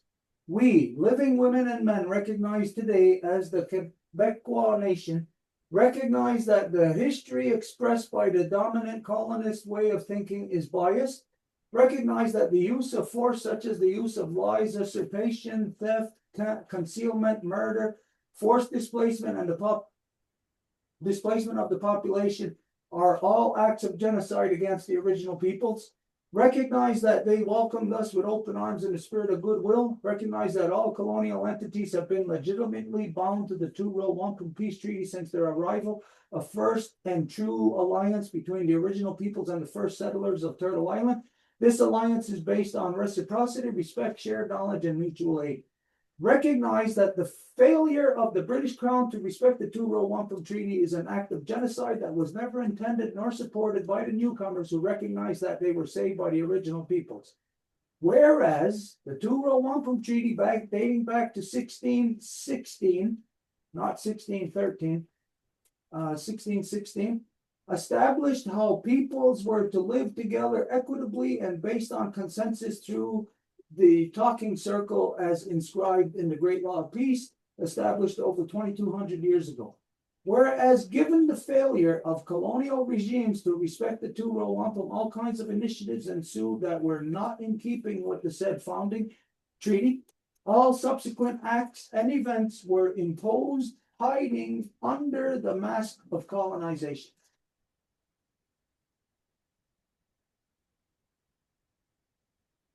Based on these historical facts, institutional colonization took over. Broken treaty, imposed reserves, discriminatory law, residential schools, ban on languages and rights. This upheaval was not only a political betrayal, but a lasting moral wound inflicted on sovereign nations. The original alliance was shattered as successive waves of European settlers, often with an expansionist, imperial, and missionary mentality, took over. The Two Rwo Wampum Treaty was betrayed by the British Crown and colonial governments. Indigenous systems of governance were systemically and premeditatedly ignored. Lands were monopolized and they were never ceded by those who originally resided there.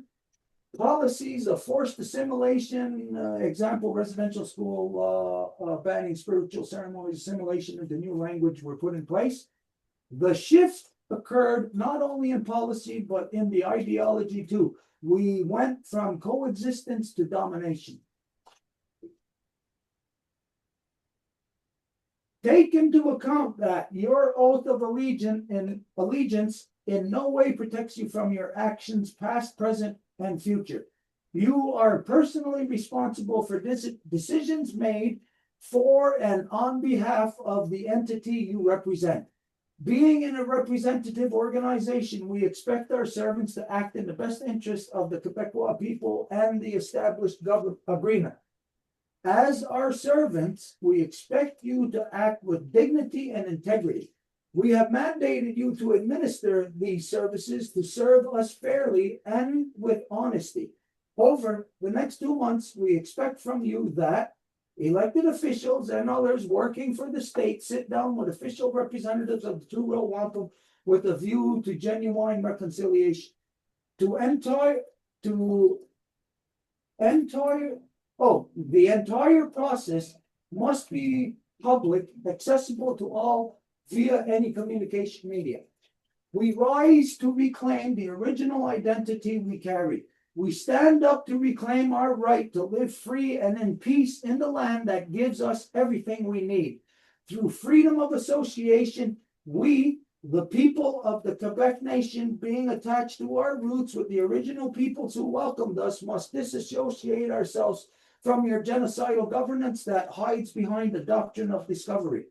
To repair is not only to acknowledge wrongs, it is also to honor what was just and noble upon the first contact, and to draw inspiration from this for the future. Honoring the memory of a betrayed alliance means giving a new voice to the ancestors of all nations who originally believed that cohabitation was possible. Turtle Island is not just a territory. It's a home shared by various nations and culture. For a time, our ancestors knew how to live together wisely. Let us revive this state of perpetuate. Let us revive this state and perpetuate it for centuries to come. In conclusion, to the mention of all these facts, we expect that within the next 2 months, the so-called Quebec governments will sit down and set in motion the entire process of reconciliation with the representatives of the Two Rwo Wampum. Govern yourselves accordingly with respect to the Two Rwo Wampum. And so I guess that what you did in the last couple of days was you translated that from French. So given the work, I could imagine that it's as much as possible in French to what I just read. So from here, Edith's going to read the French, and we're going to look at, like I said, tomorrow, we're going to let some other people look over it and to see what fits them, what suits them, you know, what is agreeable, what's not agreeable. And then we're going to look at tweak it in accordance with law. So there's always got to be what the people want, but then it's got to be brought into accord with law. So this is the reason why we're going to take that approach. So right now, I'll tell you that that's a pretty perfect document. For anyone other than a native person to identify these things and to take this position, I've never heard of this, you know, so this is a perfect document already, but a little fine tweaking here and there, and just a little bit of what I seen is just grammar, and that's in English. So Edith's going to see how it is in French. You know, maybe it's going to stay the same in French. Maybe it'll be tweaked a little bit, but this will be done over the next couple of days. So we'll get back to you by Monday or Tuesday with this, and yeah, well, hopefully we should be able to say, like, to finalize it by Wednesday. Do you have a deadline on this? No, I try to maximum 21 June, 21 June to send it at all. And I want to send it by hand by un huissier, je sais pas comment on dit ça en anglais. By Register? Oh, the ones that come with the cups. Oh, bailiff. Yeah. Bailiff. in the hand of Legault and in the hand of McCartney. Ah, very, Proper hand in front of a camera. So they will not can tell they never receive that.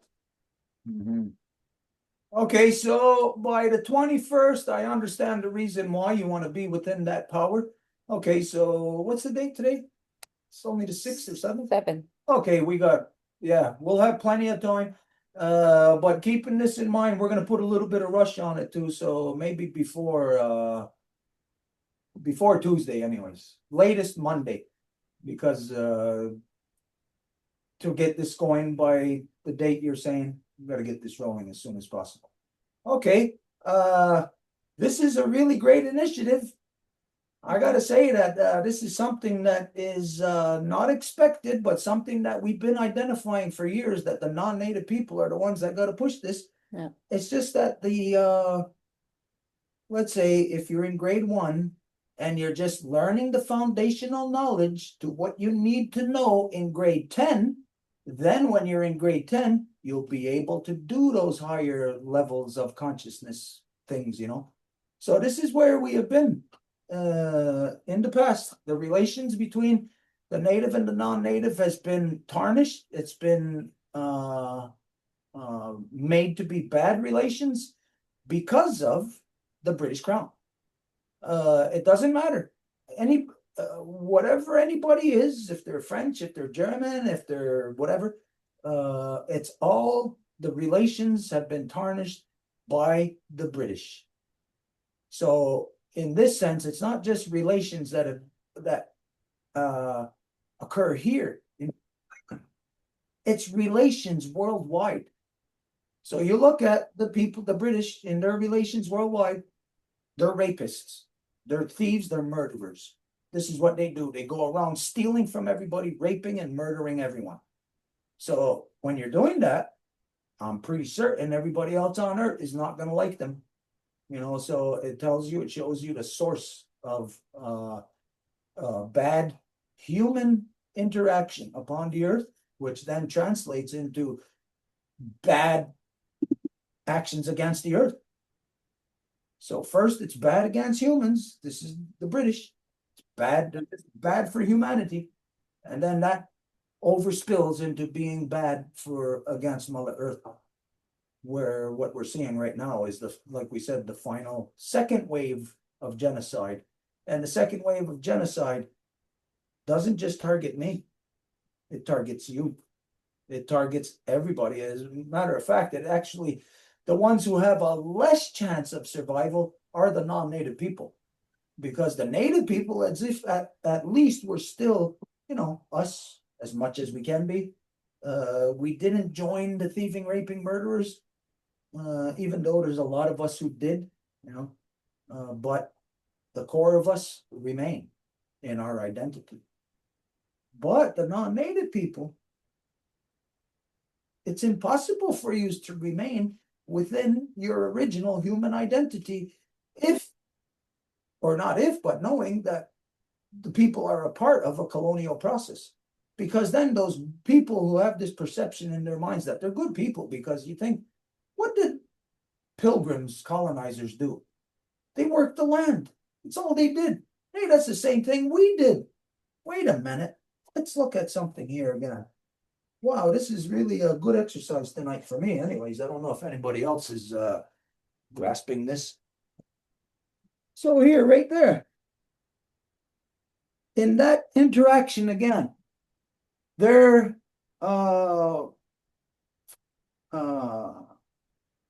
original relationship, as with everything, as being human, relationship with the land. They were doing it. We were doing it. We're both doing the same thing. So just imagine right here. It looks like we're both doing the same thing. We were planting, working the land. They were doing that also. But they were going in a different direction than us. We're going in a direction conducive to life. Pilgrims, colonizers, looking like they're doing the same thing as us, they're actually, destroying. So it could become very confusing then. Trauma is very confusing because a person who is traumatized, can they even tell that that's trauma? Because then it affects the way that they act and conduct themselves with others. So if they were able to recognize that it's trauma, would they continue to conduct themselves and act that way with others? Not if you knew that was trauma. Okay, no, I know this behavior is corrupt, so I gotta stop it. There is a big spiritual thing, a jessel, spiritual battle that we're in the middle of. I know my father identified this to us years ago. I wrote about it in one of my books. I wrote it, but it's a medicine war. We're in a medicine war. And medicine is what these three elements come to the table with. They come with medicine. Come with, if this is me, I put my medicine there. If that's you, you put your medicine there. We each put our medicine there. But if we're going the wrong direction, then we're thinking that medicine is medicine. It's actually not. It's poison. So we're putting poison there to our loved one, to our wife or our husband or our boyfriend or our girlfriend or our lover or our whatever, because it's on that level from male to female. That's where the corruption is, from male to female. So it's from, as we know, it's in the male mind. And so this exercise that you're taking here, this is going to help to address the corruptions in the male mind in the non-native world to the levels of understanding of the process they're a part of. Because nobody today, as you know, nobody believes that they are still in a colonization process. Nobody believes that. Everybody thinks that colonization is over, like it ended. But wait a minute, colonization is to occupy, to invade, to occupy, and eliminate whatever's there. So it tells you that we're still right in the middle of it, because the goal has still not yet been completely realized. So as you are on a deadline, I'm working with you also in this, that I'm working on a different level or area with my appeal that's in the Supreme Court. So we're going to be basically in the same energy, because the next day that I'm in the court is on June 20th, the day before. Well, our powers or our energies in what we're doing are going to align in that time. And it's going to have its effects to the degree of what you are expecting. But then there's always that doubt that somebody has, that when they think that, oh, this is a big spiritual thing and we know that it'll affect everything. But then when we're there, we might think or have our little bit of doubts as to how far it will actually affect. This is going to affect a long ways. And I'll say that just like with my court case, that we're aligning it with Senator Lydia Thorpe, original life giver in Australia, that they have a court case also of genocide against Britain. So we're aligning these cases, and I would say that through our allegiance with our alignment with Radharani and what she is doing in Europe, that she could be an anchor there in Europe for this statement, for this document, to have a European connection, like to affirm it, as opposed to just the people who are here, who were the colonizers and waking up to it, and you hear that from native people also, if we then hear that from people who are still in Europe, the originators of the colonizers of today, saying the same thing, then we're gonna have that this like interaction here. It'll be solid. You will be doing it, I will be doing it, and that third party will be doing it too. So we got a good definite direction here in which to have a process come into realization. It's initiated by your heart and mind, but it's networked, linked to things that are already kind of there. But you coming into the mix with this makes those things that are kind of there, it'll make them real. So it's kind of like looking at that page of dots. It's kind of there, but it's not. We got to really look close and look at the laws of interaction to see how these dots connect, to see then what the true image is. We're going to get really something big out of this. It's going to be not that it's going to say change the world or something right away, but it's going to be big in as far as self-realizations go. And self-realizations is where it's at, because it's us that's got to do it, and we're the ones that got to realize. So we're into a process of joint self-realization. So it's, again, I'll refer to this. It's a realization of oneself by realizing and honoring and respecting the other and interacting with them the way that we're supposed to. We can then realize ourselves.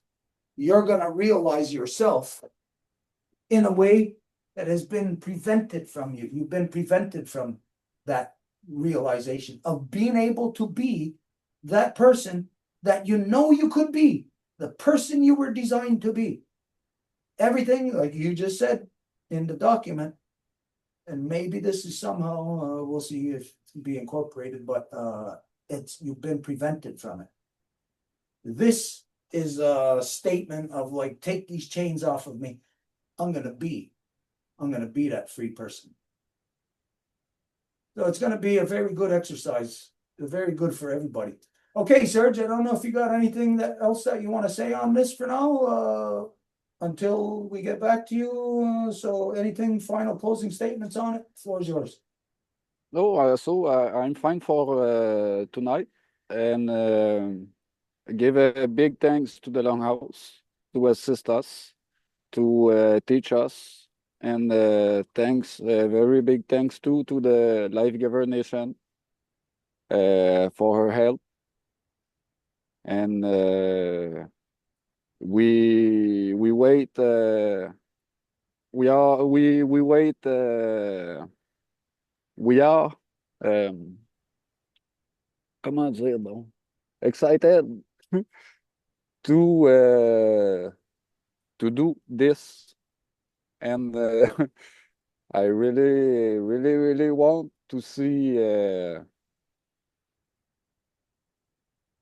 what will happen with it,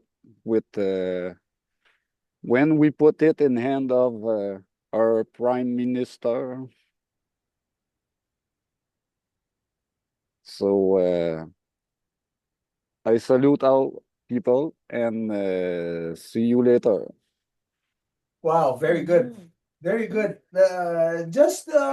Okay, this is your action, it's your initiative. So when you hear of the reasoning, the impetus behind something, this is what really is the magnetic appeal, the gravitational force that draws others to amass to it, to give it more weight, more physical manifestation. When you hear the reasonings behind, like what you stated. So I see the anxiousness. I'm anxious for it now also, because it addresses something that hasn't been addressed before. I mean, maybe in the individual's mind, or maybe at the dinner table, people talking about it, but to actually manifest it on the collective level of where collective consciousness addresses, has to conclude.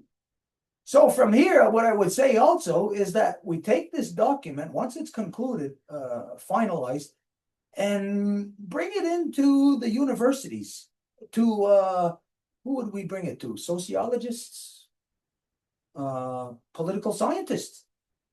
So we'll bring it to a sociologist, a political scientist, and a legal, yeah, constitutional lawyer type. Yeah, those three areas. So here, you know what? I think we just identified those three powers. Those are those three powers. Anyways, we're getting closer all the time to more and more understanding. So Serge, your effort here is really bringing us to a bigger understanding. I say now we'll go to you. Yeah. Okay, so for tonight then, wait, somebody's got their hand up. Do they want to address this? It's Alain, and there's also, I think, that cell phone of Motorola. It might be Carrie, but I'm not certain. So, Okay. Serge, thank you. It's a good initiative, of course. I have a confusing because you spoke about Quebec as a nation, but who recognize Quebec as a nation now? Okay, right now I'll answer that for you. On a legal level, nobody could recognize Quebec as a nation, but the Kahnawake band system just made an agreement with Quebec in December where Kahnawake recognizes Quebec as a nation. No, it's not legal, but even if I said right now, Quebec is not a nation, it's true, it's not a nation. The efforts that Serge is taking is the efforts to become a nation. Now, to become a nation, it's not rooted in if somebody else recognizes you as a nation or not. To become a nation is if you are living up to all the expectations, to the higher levels of consciousness, to the higher responsibilities than just your own or just the collective family that you're a part of or just your clan or just your community. But when you rise to the higher levels of responsibilities, consciousness, everybody is the nation. That's where within the great law of peace, there's this concept of, say, like Kanien'kehá:ka, Mohawks, that if there's 50,000 of them, well, it takes 50,000 of them to be a nation. No, every Kanien'kehá:ka is the nation because every Kanien'kehá:ka has to know the law and represent and be that. So everybody is that. But within Quebec, if nobody's that, then there's no nation. What Serge is doing is pushing up above that to become a new reality to where they become a legitimate. They got to legitimize themselves. And everything that Serge is addressing, Two Rwo Wampum, all the stuff that he identifies, this is what it would take for them to rise out of subordinacy to their devil who just came to visit and give the speech from the throne. Now, you think all the French people in Quebec, do they look at that guy from Britain as their king? Of course not. But the reality is, the political reality is, yes, he is their king. So this is what the Quebecers got to rise above. And it's not just the Quebecers who can do that. Right now, you're hearing rumblings in so-called Alberta. Well, it's not true, but you're hearing rumblings. And even BC, of them separating. They can do that. But they'll find out that once they rise to become a nation, that they can't separate. Because if they did, then they wouldn't be a nation. So it's a whole bunch of self-realizations that has to be arrived at. And to what happened? I moved the cable. And to get to those self-realizations, there's things that have to be, something's happening here with us, with our computer. There's things that have to be, path that has to be walked, like we talked earlier about. the only person who could actually represent it is the person who's walked that path. So the only time that the Quebecers could be a nation is to walk that path to nationhood. And this is what the what this document addresses. Okay, what's the matter here? Well, you know that the cable is a little bit sensitive, so Well, how come it went out? It was on all the while. There, don't touch it again. Okay. All right, okay, so Let me understand some things. If Quebec as a nation will be for your confederation Six Nation? oh, I didn't understand what you just said. Because we talk about Iroquois Confederation, Five Nation. If you recognize Quebec as a nation, you will be now a Six Nation? Oh, no. Even as you know, that here within us, just the people of the Five Nations, they've all changed their identity to be calling themselves Six Nations now. And that's just because of the Tuscarora who had to flee the insanity of George Washington. And they came a couple of 100 years ago to come and seek the safety of the Five Nations. They did not become a Six Nation. This is a lie. They were quite simply just refugees, that's all. And they were granted refugee status. If you do like what so-called Canada does and gives a refugee status to, say, somebody from Syria and brings them into the country and basically grants them Canadian citizenship, then they're not addressing the issue that made them a refugee in the first place. When a person just takes that refugee and makes them part of your nation, you don't address what made them a refugee. You have to address what made them a refugee. So that means you don't make them a part of your nation. Temporarily, yeah, you'll harbor them, you'll give them safe lodge, whatever, they'll be a refugee status, but they will not be of a permanent. They must then work to undo. And if you are granting asylum to a refugee, they must work to undo the circumstance that has caused the person to be a refugee. And this is something that Canada doesn't do because Canada causes the refugees. Canada drops the bombs on them that makes them refugees. Canada does not address, why are you a refugee? And they'll say, because you drop bombs on us. And Canada would then have to say, oh, gee, okay, then we'll have to stop dropping bombs on them. This is where Serge's document is getting to that place to be able to address it, where the collective mass, the collective consciousness of the people in Quebec right now will be able to realize themselves as proper humans. Do you present that at the Grand Council? For the Five Nations, that's the Grand Council. Now, if they came for the document of the Serge, did you expose that to the Grand Council? Expose that to the Grand Council. This document with this words will be discussed in the Grand Council or not? Okay. And between Five Nations, will be discussed or not? Wait, how about if you say that in French and then he can translate it to me? Je pense que le Grand Conseil, c'est les 5 nations. Je pense que ce document-là, ce que je demande, c'est est-ce que ce document-là va être présenté avec ces mots-là devant le Grand Conseil ou pas? So I believe the Five Nations is the Great Council. So my question is this document going to be presented to the Five Nations in Grand Council with the words as it is? Okay. As it is, this document will make it to the Kanien'kehá:ka Traditional Council. No other native council, no other council of the Five Nations or Six Nations will ever address this. They will never come near it. So as far as that question goes, it'll never be before right now what you perceive as that Grand Council. It'll never be before them. Because they are Christian Handsome Lakers, they're Haudenosaunees, they are represented under the band system.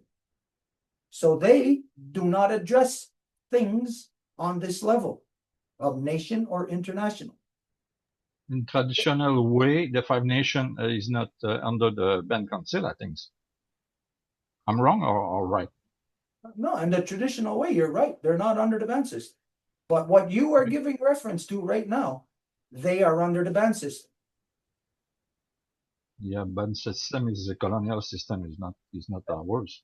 Okay. Anyway, okay. Just one bring this point, but this is a good initiative in a way. I think it's a good thing to mix this storming. Yeah. What we got to do is just have this perception. If we were blind, if we didn't know anything, and we could feel the sunlight out there, we could feel the heat, or we can feel energy coming from there. We got to feel our way, each of us. If we're not connected, but we know of each other, then each of us got to find our way there. Now, what if I said, well, what if I find my way there and you're not there? So I would have just wasted my time. So what's the point in me even getting started on this? We defeat ourselves before we even get started. So we got to know that no matter what, even if there's nobody there to receive the call, we just keep calling, because that's what we got to do. So this is what we got to do. We all got to fight to return our humanity. So maybe, let's just imagine here, maybe the Quebecois are going to get their humanity back and leave us in the dust, leave us way behind. Because when you look at what Alain just said about the Five Nations, hey, they're supposed to be under the traditional, not the band system, but they are under the band system.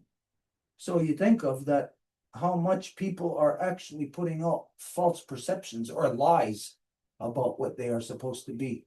So when we think of this again, and they're lying, you got Haudenosaunees or people calling themselves Haudenosaunees, their communication is going the wrong way. They're driving on the road in Britain. And we're driving on the road over here. So our two directions are going in opposite directions, when they could think the basic fundamentals of their perception, think that we're going in the same way. No way in hell. I am not going in the same way as anybody who identifies as Haudenosaunee. No way in hell. They are lawless. They're Christian Handsome Lakers that have a repentance code. So when you have repentance for your sins, you are a lawless people, just like the so-called church. Because why would you have repentance for murderers? When you have a so-called 10 Commandments that says, thou shalt not kill. Isn't that a contradiction? The church is supposed to have these 10 Commandments says, thou shalt not kill. But then if you confess that you killed somebody to a priest, then you get absolution. That means they are lawless. That means the 10 Commandments are not true. It's not true when the non-native who is a Christian hears that thou shalt not kill your neighbor. It's not true. What it actually tells you then, the way that it ends up playing out in the Catholic Church, is that thou can kill your neighbor and get away with it as long as you just repent to us. You know what that is? That's mafia. Because if you're in the mafia and you want to kill somebody, you got to go and ask the boss if you can kill that person, and they'll grant you the right to kill that person, and you won't have any repercussions. But if you just went and killed that person and you didn't get the authority from the boss to do that, then you know what'll happen. You'll get whacked yourself. So it shows you what the Catholic religion is. Everybody knows it's the mafia. It's always been the mafia. It'll always be the mafia. Okay, anyways, things bring the light is a good things, but we need to look at for the confusing words too. I think that. To look at what? The confusing words. The confusing words. Okay, Just which look words? at this. Quebec Nation for me is represent something confusing, because if I use this word in narrative in 100 times or 1,000 times, is not the, I'm not sure is the proper word to use for this document. What is my position now? I have to study. I have to accept what the document brings to look at this, because it's a light, it's a good light. But words need maybe to be revised from my perspective now. Okay, let me show you a physical example. Give me 1 second. I'll get what I need to show you this. Okay. So here's the example, Two Rwo Wampum. Okay, so we've been identifying Two Rwo Wampum, Two Rwo Wampum. Whoever, let's say we just put that there and we said, whoever gets to the Two Rwo Wampum first, that's nation. Whoever gets there, that's nation. So let's see. Right now, you've got the rest of so-called Canada. That's, you know, it's British, it's English. The reality is that Quebec, it's French. Okay, so it's between those two. It's not between Germans or Irish people or Scottish or whatever. No. The reality is it's the British and it's the French. So we said Two Rwo Wampum to both of them, and they both accepted it. They both lied. Okay. So Two Rwo Wampum, it takes a nation to adhere to that, to uphold it, to live it. You got, and if it's just one person doing it, they are the nation. And when they are doing it, it doesn't matter how you identify yourself. You are acting as a nation. One person acting as a nation. So just take away the label, Quebec Nation or Canadian Nation, take away that label. And just I understand that whoever gets the Two Rwo Wampum first will have risen to nationhood thinking. Now, it's not just a matter of getting there and saying, okay, I want to be the Two Rwo, I want to be the first one there, Two Rwo Wampum. It's just like the process of the sperm swimming to the egg. That, yeah, all these sperms could get to the egg strong enough to get there. So here's all these people. Right now, there's French and the British. They're there. But from within the egg, there's the electrical charge selecting which one is accepted. So they can both get there, and they might not either one of them be accepted. Because no matter what, Two Rwo Wampum is rooted in Guyana da Sirascanagoa. So whether the person knows, let's say it's somebody from Mars, they don't know what Great Law of Peace is. What? Two Rwo Wampum is the flashpoint of interaction. So once they get to the flashpoint, then they learn of the rules of our interaction. Automatically, that person, in being that, doing that, again, they become like who? Who do they become like if it's rooted within Great Law of Peace? Anybody? For me, within my nation, if I'm walking the path of Great Law of Peace, who am I becoming like? They're gonna weed them. Like the Ganoida. And that is a worldwide citizen. That is a nation. That person is a walking force of nature, upon our Mother Earth. Everybody can be that because this is what we are. The non-native people are stifled from that, and you got to find your way out of that to be what you are supposed to be. And this is not to be hindered by anyone. It is to be helped by everyone. So the native people are to help you and guide you in this process. When they don't, you know that those native people are full of crap. They are not the Two Rwo Wampum themselves. So this is what it basically means here, Alain, is that everybody's got the right to get there.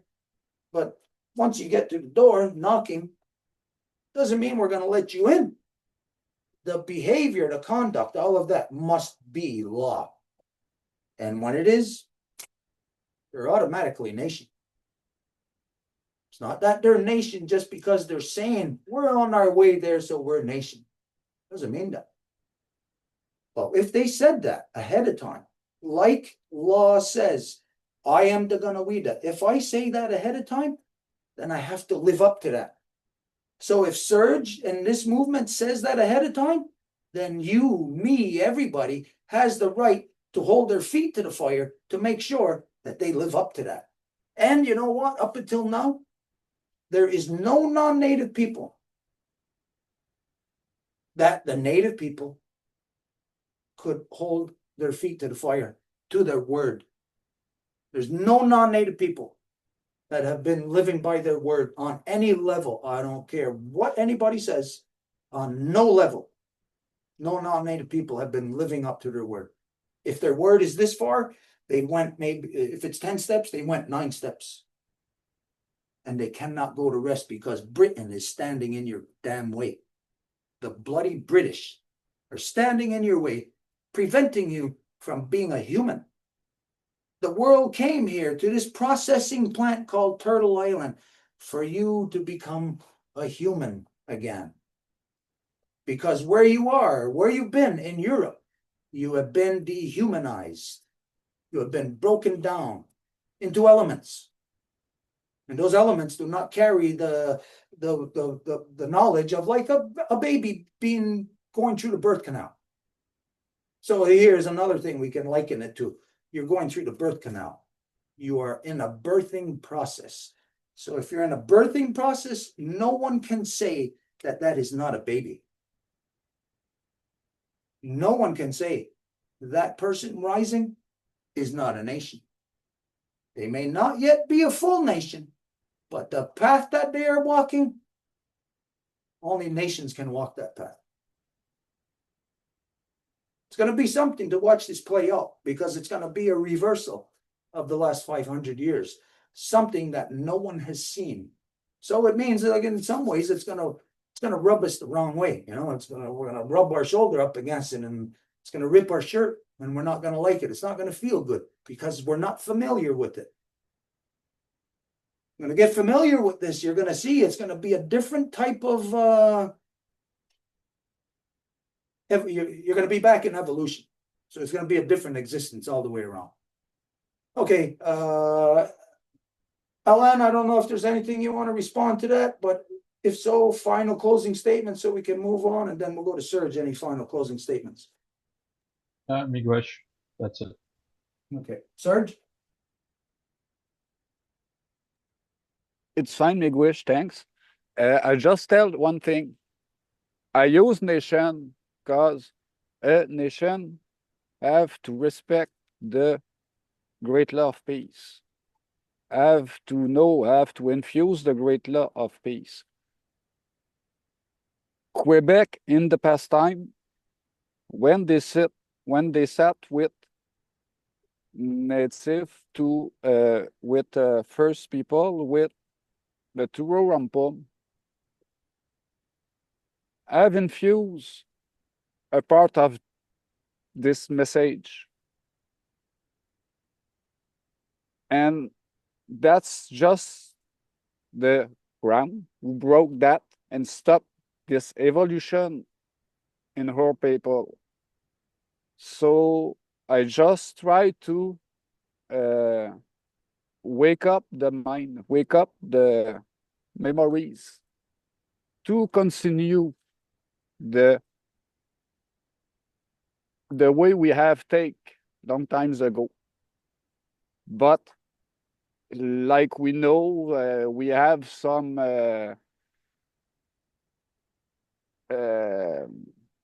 interference. Interference.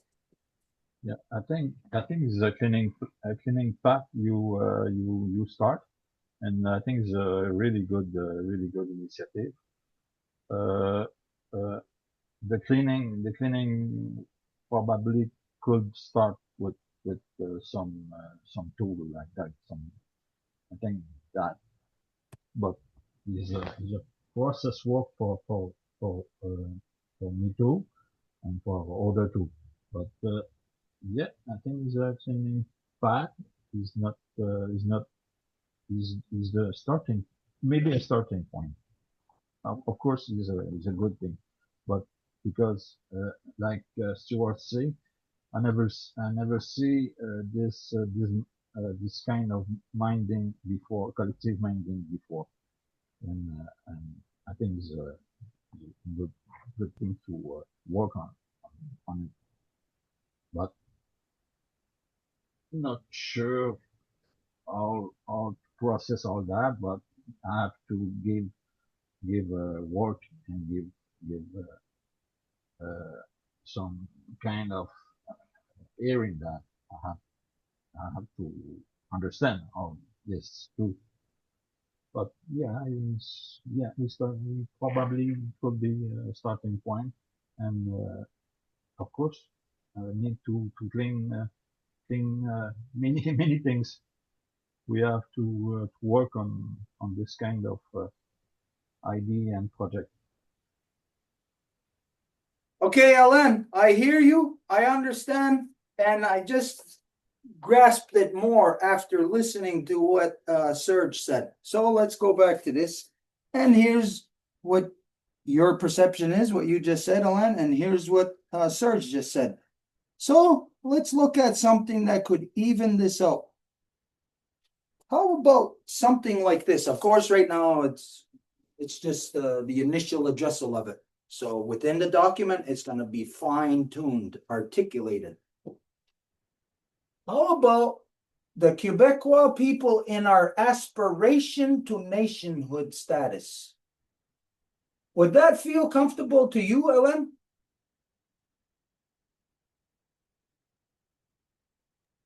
Quebec as a nation? What? Comfortable with that? We can barely hear you, Alain. I don't know if you're far from your microphone, but it's hard to hear you sometimes. OK. Désolé, le microphone avait tombé. Si tu veux me traduire la question, peut-être Edith, ça va m'aider un petit peu plus. OK, il dit, s'il disait le peuple québécois dans son... did you say inspiration? In our aspiration to nationhood status, or to becoming nationhood. So it's identifying that they're not nation, but their aspiration to it. Le peuple québécois dans son aspiration à être une nation. Donc, ça identifie, ils sont toujours pas une nation, mais ça s'approche vers ça. OK. Ça, je connais la position des Québécois correcte. Oui, mais Stuart, il demande si toi, parce qu'il comprend ce que tu veux dire, tu te sentirais plus à l'aise d'utiliser ce terme-là, comme il vient de le décrire, à la place de la nation québécoise tout court. Ça a besoin d'être regardé. Moi, j'ai des inquiétudes avec cela, mais c'est pas grave. Ça peut être, faut que ce soit regardé. Mais pour le point de départ, moi, ça me donne des inquiétudes parce que on sait où ce que ça nous a conduit jusqu'à maintenant. Des fois, avec les mots, il arrive à tisser beaucoup de choses, là. Fait que moi, c'est sûr que ces mots-là, présentement, à l'heure actuelle, je te dis pas dans un an ou quelque chose comme ça, il y aura pas eu des changements. Mais à l'heure actuelle, ça ouvre des inquiétudes pour moi. It will have to be considered because for me, the initial word, again, it puts me some worries at that level. Okay, that's But- why That's why I asked you, how do you feel about identifying in our aspiration to nationhood? It could be at maybe at a good je vais le dire en français. Je pense que ça peut être une bonne chose qu'ils aspirent à cela, mais il faut que ce soit quand même bien fait avec prudence. I think it is a good thing that they have that aspiration, but it has to be done in the good way with a lot of prudence. Well, this is what this entire document is. It's in that way. So right now, we adjust it in verbally. So in the next couple of days, we're going to hammer this out, articulate it in writing, and it's going to be, we'll say in advance, it's going to be satisfactory to both sides of this issue. But of course, you are going to both be able to look at it. So we'll have the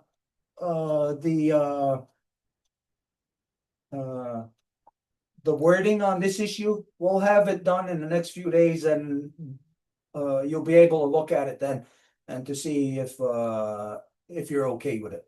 I understand both sides of this, so of that they're not nation, and if you call them nation, and if you say aspiration to nation, then you got to identify the process, which is all identified in there anyways. Two Rwo Wampum. So we're gonna do this in the next couple of days, and it'll be suitable to both sides of the issue.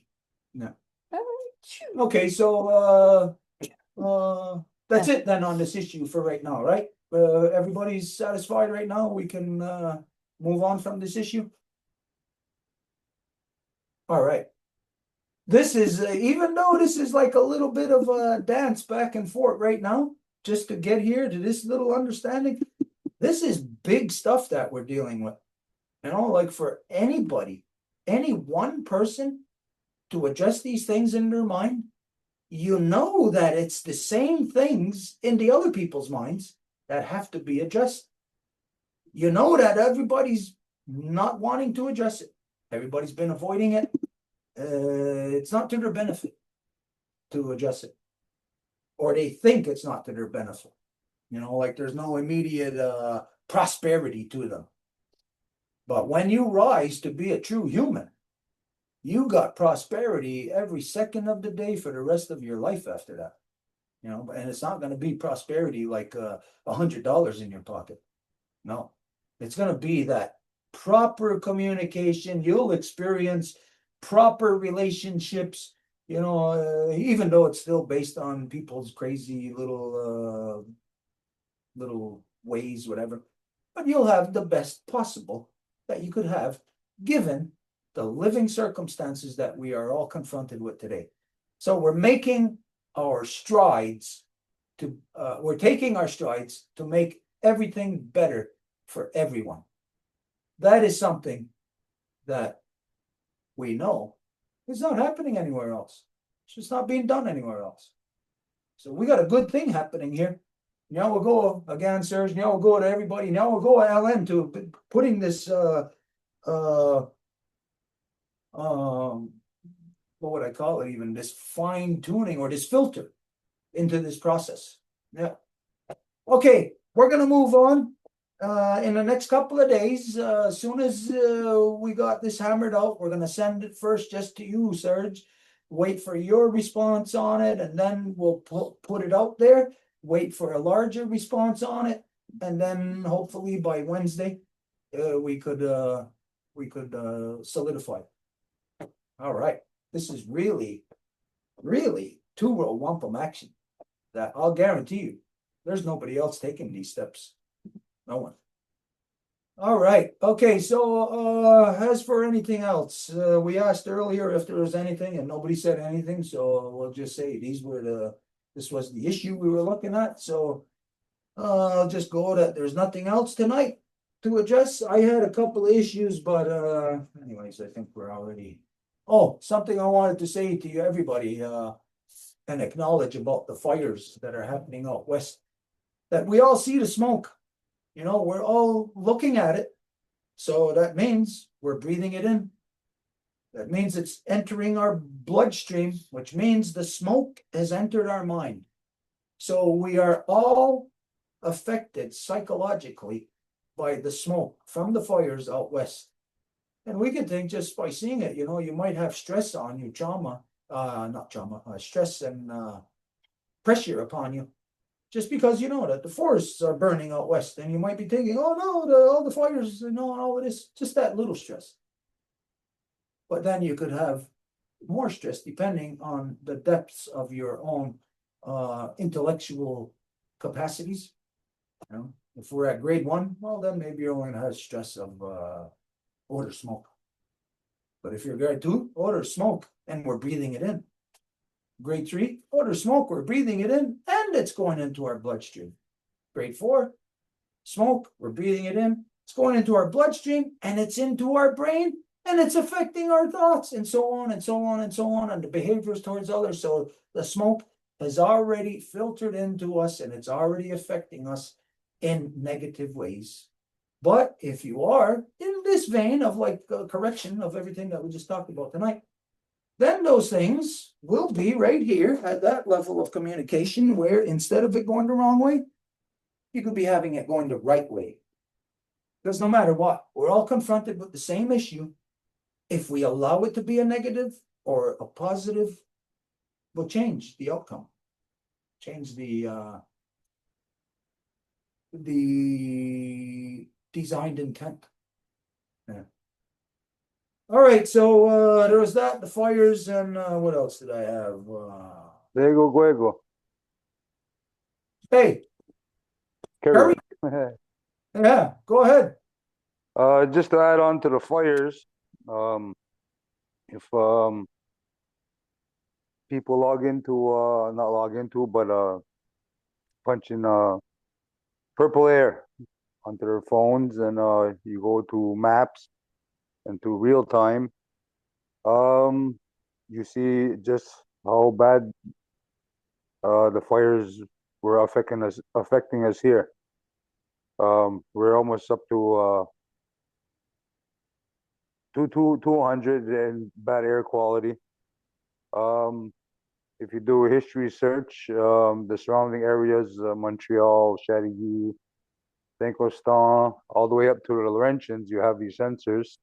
I mean, basically, they're all over the world. But you look general local area here, Kahnawake has the worst air quality. You know, even before the fires. It's it's pretty bad. Our little communities faced with air pollution right around us, and even within. The highest area is usually around the bridge and our good friends at JFK. So I believe yesterday, just Corey Road here, it was at 178, almost 180. So it's a free app. You just go on your phone, not an app, but it's you know, you just simply push in purple air, and then you click onto it, and you go to map in real time, and you can push your location, and it's gonna bring you to Kahnawake, and pretty bad. Okay, So, well, Terry, when you said right now the reading is, what'd you say, like 178? Is that what you said? 180? yesterday it was close to 180. What would be a normal, what's the normal reading supposed to be? Let me grab my other phone here. Well, obviously 0, but you're in the green. Let me get to it. Got 2 phones here now. Oh, Your multimedia. yeah, multitasking. Purple air, map, real time. Okay, well, we have 0. 0 to 50, air quality satisfactory. Air pollution poses little to no risk within 24 hours of exposure. Then at 50 to 100, 51 to 100, sorry, air quality is acceptable. However, there may be a risk to some people with 24 hours of exposure, particularly those who are unusually sensitive to air pollution. 101 to 150 members of sensitive groups may experience health effects within 24 hours of exposure. The general public is less likely to be affected. 151 to 200. This is where we were yesterday. Some members of the general public may experience health effects within 24 hours of exposure. I myself got a bad cough from being outside yesterday. Members of sensitive groups may experience more serious health effects. 201 to 300 health alert. People effects is increased for everyone within 24 hours of exposure. 300 health warning. Conditions everyone is to be affected within 24 hours. So yesterday we were just about at I think 178, I think it was. Location. Well, yesterday, apparently Montreal was rated the most polluted city on earth. That Montreal took that #1 position. Well, I think maybe they're talking about Ganawaga, our community. To be honest with you, because Ganawaga is you can search this thing every day, and Ganawaga always has the highest air pollution. It's usually lower than Montreal. Let's see right now. You see JFK Road, the houses along JFK Road is at 130. Yesterday was at 176. Peter Foxy Road is at 120. 118 down by Zachary Road near 30. And we have one here next to the office complex near the bridge. That's at 125. So it's all not good. It's not good. Not good at all. Well, just is always the highest. Just for people to understand that where we are, if this is the valley, what they call the St. Lawrence Valley, this would be the island of Montreal right there. And this is the pollution that we know that gathers. And you think that, well, it would rise up, but it's heavier. So pollution is heavier. So it's not just going to rise up.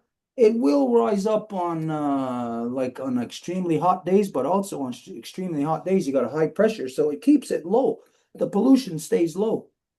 But now when you got on top of all the pollution and you got smoke flowing in, that smoke is going to pile up. It's going to keep piling up on top.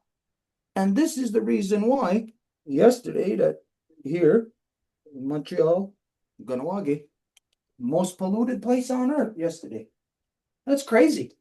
I felt it last night. We were out and I kept going like this. I could feel in my mouth the hardening of smoke, smoke is particles. So once it gets into your mix with your saliva, those particles are gonna turn like a pudding, but obviously not that advanced. It's just gonna be like very loose. So I was feeling that. I kept going like that. Wait a minute. What'd you say about what's happening down the road? They're blocking the road because the kid either got ran over or almost ran over today from a non-native. So Aaron and half the community down there, they're all right there in front of the school and they block the road themselves. They're not letting any non-natives in. Right now? Right now. Okay, I don't know if were you able to hear what my niece just said? Yeah, I heard the kid got bumped there. Okay, well, they weren't cleared on that. You want to come and state it? Well, I'll say it from here, but I'll. Oh, she doesn't have her makeup on. Oh yeah. Yeah, so there's been too many complaints about the OCR and the detour there. Non-natives are coming through the back road behind the OCR there, through the neighborhoods and speeding, not stopping at stop signs. There's a lot of children down that road. PKs were made aware of this. They ain't doing, I guess they're not doing enough. The community all down that area decided to come together today because a child was hit. There was another issue with that, and so all the families came together and they're blocking the street there and sending away any non-native that goes down there. So they're still there at the moment doing this, and they said that they're going to continue to do it. They're gonna have their own blockade there now because they had enough now. They're feeling fearful for their kids and their safety, and yeah. Well, this is of course it's a carryover from what just happened out here yesterday. We didn't get to this yet, but yesterday the OC, for those of you who don't know, where I am right here, our property is two roads converge here. So it's like this. This is our property in here. So there's a road coming down. Oh, sorry. This is our property. There's the OCR here. And this is the 138. Yeah. And right here is the stop sign. But they got construction here, so this is blocked off, and they got signs saying it's blocked until when? November. 5 or 6 months. Closed off. So yesterday there was a girl, a white girl, coming down here, and when she got to the stop sign here, seen that the road was blocked. And In front of a school. In front of a school. But you gotta think what we don't consider. And it's not that we got to consider this, but you just got to understand the conditions that everybody's under right now. Everybody is being squeezed by traffic. Montreal, crazy construction. Everybody knows this. Roads are blocked. It used to be two lanes going, 2 lanes. They blocked off 1 lane, turned it into bike lanes. It's impossible now for traffic to move in the city. And right now in the city, since all the roads are blocked, all the construction, they're shutting down the metro also for 9 days. So they're gonna make travel, movement around the entire area, not Montreal, the entire area. They're making it impossible, and everybody's getting pissed off. Everybody's on edge. Everybody is stretched to their limits. So I don't know this as a matter of fact, but I can deduce, I know, based on what happened. This girl came here.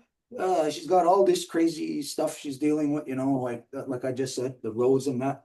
Sees the roads closed right here at the school. The school's right here. She spins her car around, does a 180 and nails it up, and there's people there that are telling her to stop. This was at 10 in the morning. It was actually a little bit before 10. So, that's right, school kids everywhere. Especially this time of year. So right here, just if this is my driveway right here, just right here, this is where people from town followed her, cut her off, pushed her to the side of the road. Somebody else pulled up behind her, blocked her in, and somebody else called the cops to come and whatever. So this is what happened yesterday. And that's the video that we posted for people to know that we're confronted with this non-native white privilege that they think they just moved through our community very disrespectfully. As you know, white person would never do that in front of a school out there where there's white children. That white woman would never have done that out there. It's impossible. You might say, oh, well, she would have. Impossible. She would not have done that. Nobody, you never see that kind of stuff happening unless you're in maybe a police chase or something, you rob a bank, you're trying to get away, life and debt or something. But you're never going to see that. But the white people will come into Ganawagi and do that type of stuff here.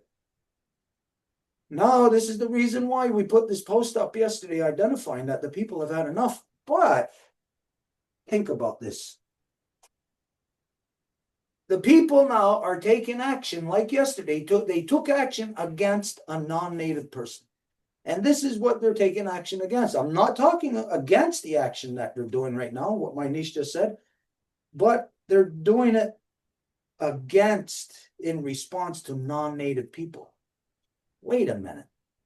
What are those non-native people doing there? Did they give them themselves the right to be there? No. So what you're seeing happening is that the people are left having to respond to a circumstance that was created upon them. Who do you think created that circumstance upon them? Was it the white people? No. It was the ban system. And this is the reason why, like, the people are so frustrated. The cops ain't doing nothing. They can't do nothing because they adhere to white man's law.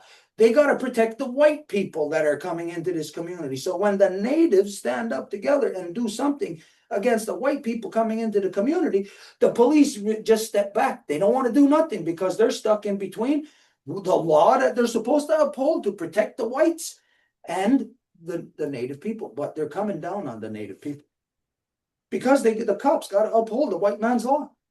That's who pays them. You're never going to see them bite the hand that feeds them. The example is from when the cop came here to bring a bailiff here to me, and the guy just said, the docs theater guy just said, I'm just doing my job. Anybody that you ever hear saying they're just doing their job is a piece of crap, because for them to say that means they know that they're doing something wrong. I'm just doing my job. Don't get mad at me. Hey, you're the one doing it. Why would you say, let's say, would a dentist say, I'm just doing my job? If they're maybe drilling your teeth and they hit a nerve, are they going to say they're just doing their job? No, you understand in that circumstance that that's the possibilities of what could happen. They're not going to say, I'm just doing my job. The only time you're going to hear that is from a corrupted person who's doing wrong. And that's what you hear from the cops here in town. That's what you hear from every cop. Just doing my job. Or else they'll say, well, you can always fight it in court. You can always fight me, my oppression of you. You could always fight it in court. But they're a cop. You're going to win against the cop. You're telling them, the judge, that the cop's oppressing you when the cop is in cahoots with them to steal money off of you. This is what's happening in Kahnawake. So the people are getting squeezed to taking an action where nothing is really going to happen, nothing positive. The action that they got to take is against the ban system that created the circumstances that bring these white people into the community. Now, let's see. I got white people coming to my house. Is there reason to get those white people out of the community? Well, none of them came and sped their car around and drove like a maniac in front of the school. And none of them are working to implement taxation upon our people. Actually, the white people that come here are like what you just seen tonight. People such as like Serge that are coming to work, to uphold, to respect, to honor. But all the white people that the ban system bring in here are here to do the exact opposite. They're here to municipalize. They're here to genocide upon us. They're here, like in the schools. The school right here, you would think it used to be a Mohawk immersion school. So you would think, hey, wait a minute, that should be natives running it, right? No, there's a black woman running that. There's a white woman running the other school, Cattery School. There's a white woman running the Department of Housing. Imagine a person in a position of housing determining what native people in Kahnawake is going to get a house, who's going to get a loan, who's going to get this and get that, and it's a white person. So this is the circumstance that you have on Kahnawake that the ban system made happen. And now the people are, instead of addressing the ban system, they're addressing the non-native people. This is going to work out. It's going to end up bad. It's not going to end up good. Of course, I support them on this. I support it because years ago, when the previous ass-kissing mayor, Joe Norton, was in, he made an agreement with the province of Quebec. Way before this current ass-kissing mayor recognized them as a nation, Joe Norton made this agreement that was part and parcel to getting the bus lane on the highway here, the 132, 138, and the expanding the highway on 132, which was supposed to be the highway 30. They made an agreement to bring OJ buses down the OCR. Now, this is in the early 90s. Now, if there's anybody that's going to see this that lives on the OCR, maybe somebody like Carl Lees and Carl Dybel, they were one of the ones because their children at the time were young and they were going to school, you know, buses, and they were raising a ruckus because of the school, the buses that were going through, the big buses on the small little road, and they didn't care the speed that they were going. They were going way too fast. So people such as Lees and Carl Dybel, they went to the ban system, but they're the ones that gave the right to the buses to come. So when we seen and we heard that the people in town were having this and this problem with the buses, and some people came and approached us because they went to the ban system, nothing. They went to the Warrior Society, nothing. Came to us. We went and we shut down that lane, stopping the buses from coming in. And Billy Two Rivers came out there and said that we were sucking from the tit of the community. That was his very words. Why? Because we were preventing, I think it was like $170,000 a year or something like that the ban system was receiving from OJ buses. And it wasn't coming from OJ, it was coming from the province of Quebec to use our road. When we blocked that, the contract that the ban system made was never broken. It still stands. So they still have that right to come down the OCR. And this is what the people don't realize. They're right now standing there trying to stop the white people. It's the ban system that they got to stop, not the white people. It's the ban system. Because the ban system gave those white people the right to be there. And you got to say, you got to look at the obvious. How come the cops are not doing anything about it? They're not. Because they got to protect them. That's why. Not protect the people of Ganawagi. But they'll go full steam, put their sirens on, and send out 3 cop cars when a kid gets bumped. And this is what happened this afternoon. I remember I seen the ambulance come by also. 3 cop cars. You know, and I heard them were going somewhere down here. I didn't know where. So now we know. So now this is a carryover from yesterday as to the warning that we gave. And here you go. The next day, you see the warning exploding in people's faces. Which is the reason, part and parcel to the reason why an urgent Ganyaga land defenders meeting tomorrow at 1 o'clock. And tomorrow it's going to be not in the same place that it has usually been on the field next to the Golden Age Club. It's going to be at Gazita Howie and Curry Dybel's property on the 207. It's the second house past Peter Foxy's Road. For those of you who don't know, some people call it McGregor's Road, you know. So 2 houses past that on the left. Watch for the Hiawatha Wampum Belt flag. We'll have that out by the road just for people to know. And it's to discuss, of course, the normal things that the Ganyaga land defenders say. Hey, wait a minute. Hey, it looks backwards. Am I backwards? What the heck? The normal things that the Ganyaga land defenders address, but also tomorrow, we got to address these things of what is now affecting our children. It's hurting our children. The agreements that the ban system made is hurting our children. So there you go, tomorrow. That's where we're going to discuss this even further. See what the story is. I'm going to take a walk down and see if they're still out there and go and talk to some of them. That way I might have a, I'll have their sentiment, you know, when we're there in the meeting tomorrow. Okay, so that's it, I think. Is that it, everybody? We can close up now? I think that's it. Okay, so as you know, I think now it's a norm. We're just going to keep closing the songs all the time. So let me get this ready. What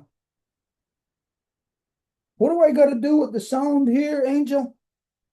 Top right corner, musician sound on. You click, it's written off, you click on it and it becomes on.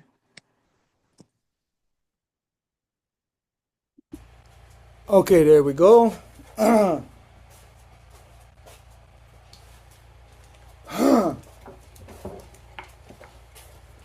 Okay,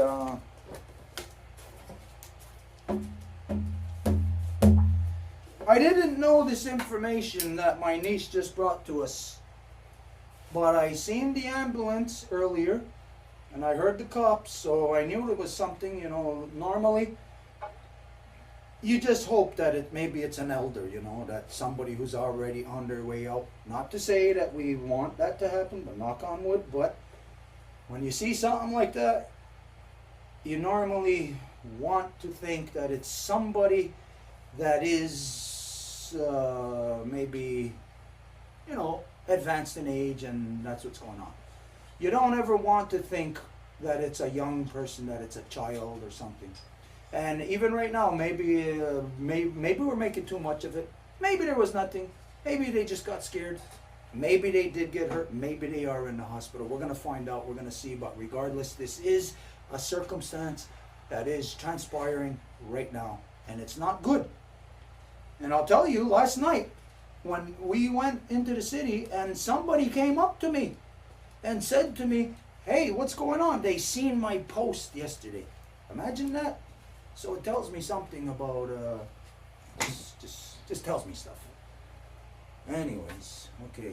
I don't know. Okay, it's a kid. It's a young one.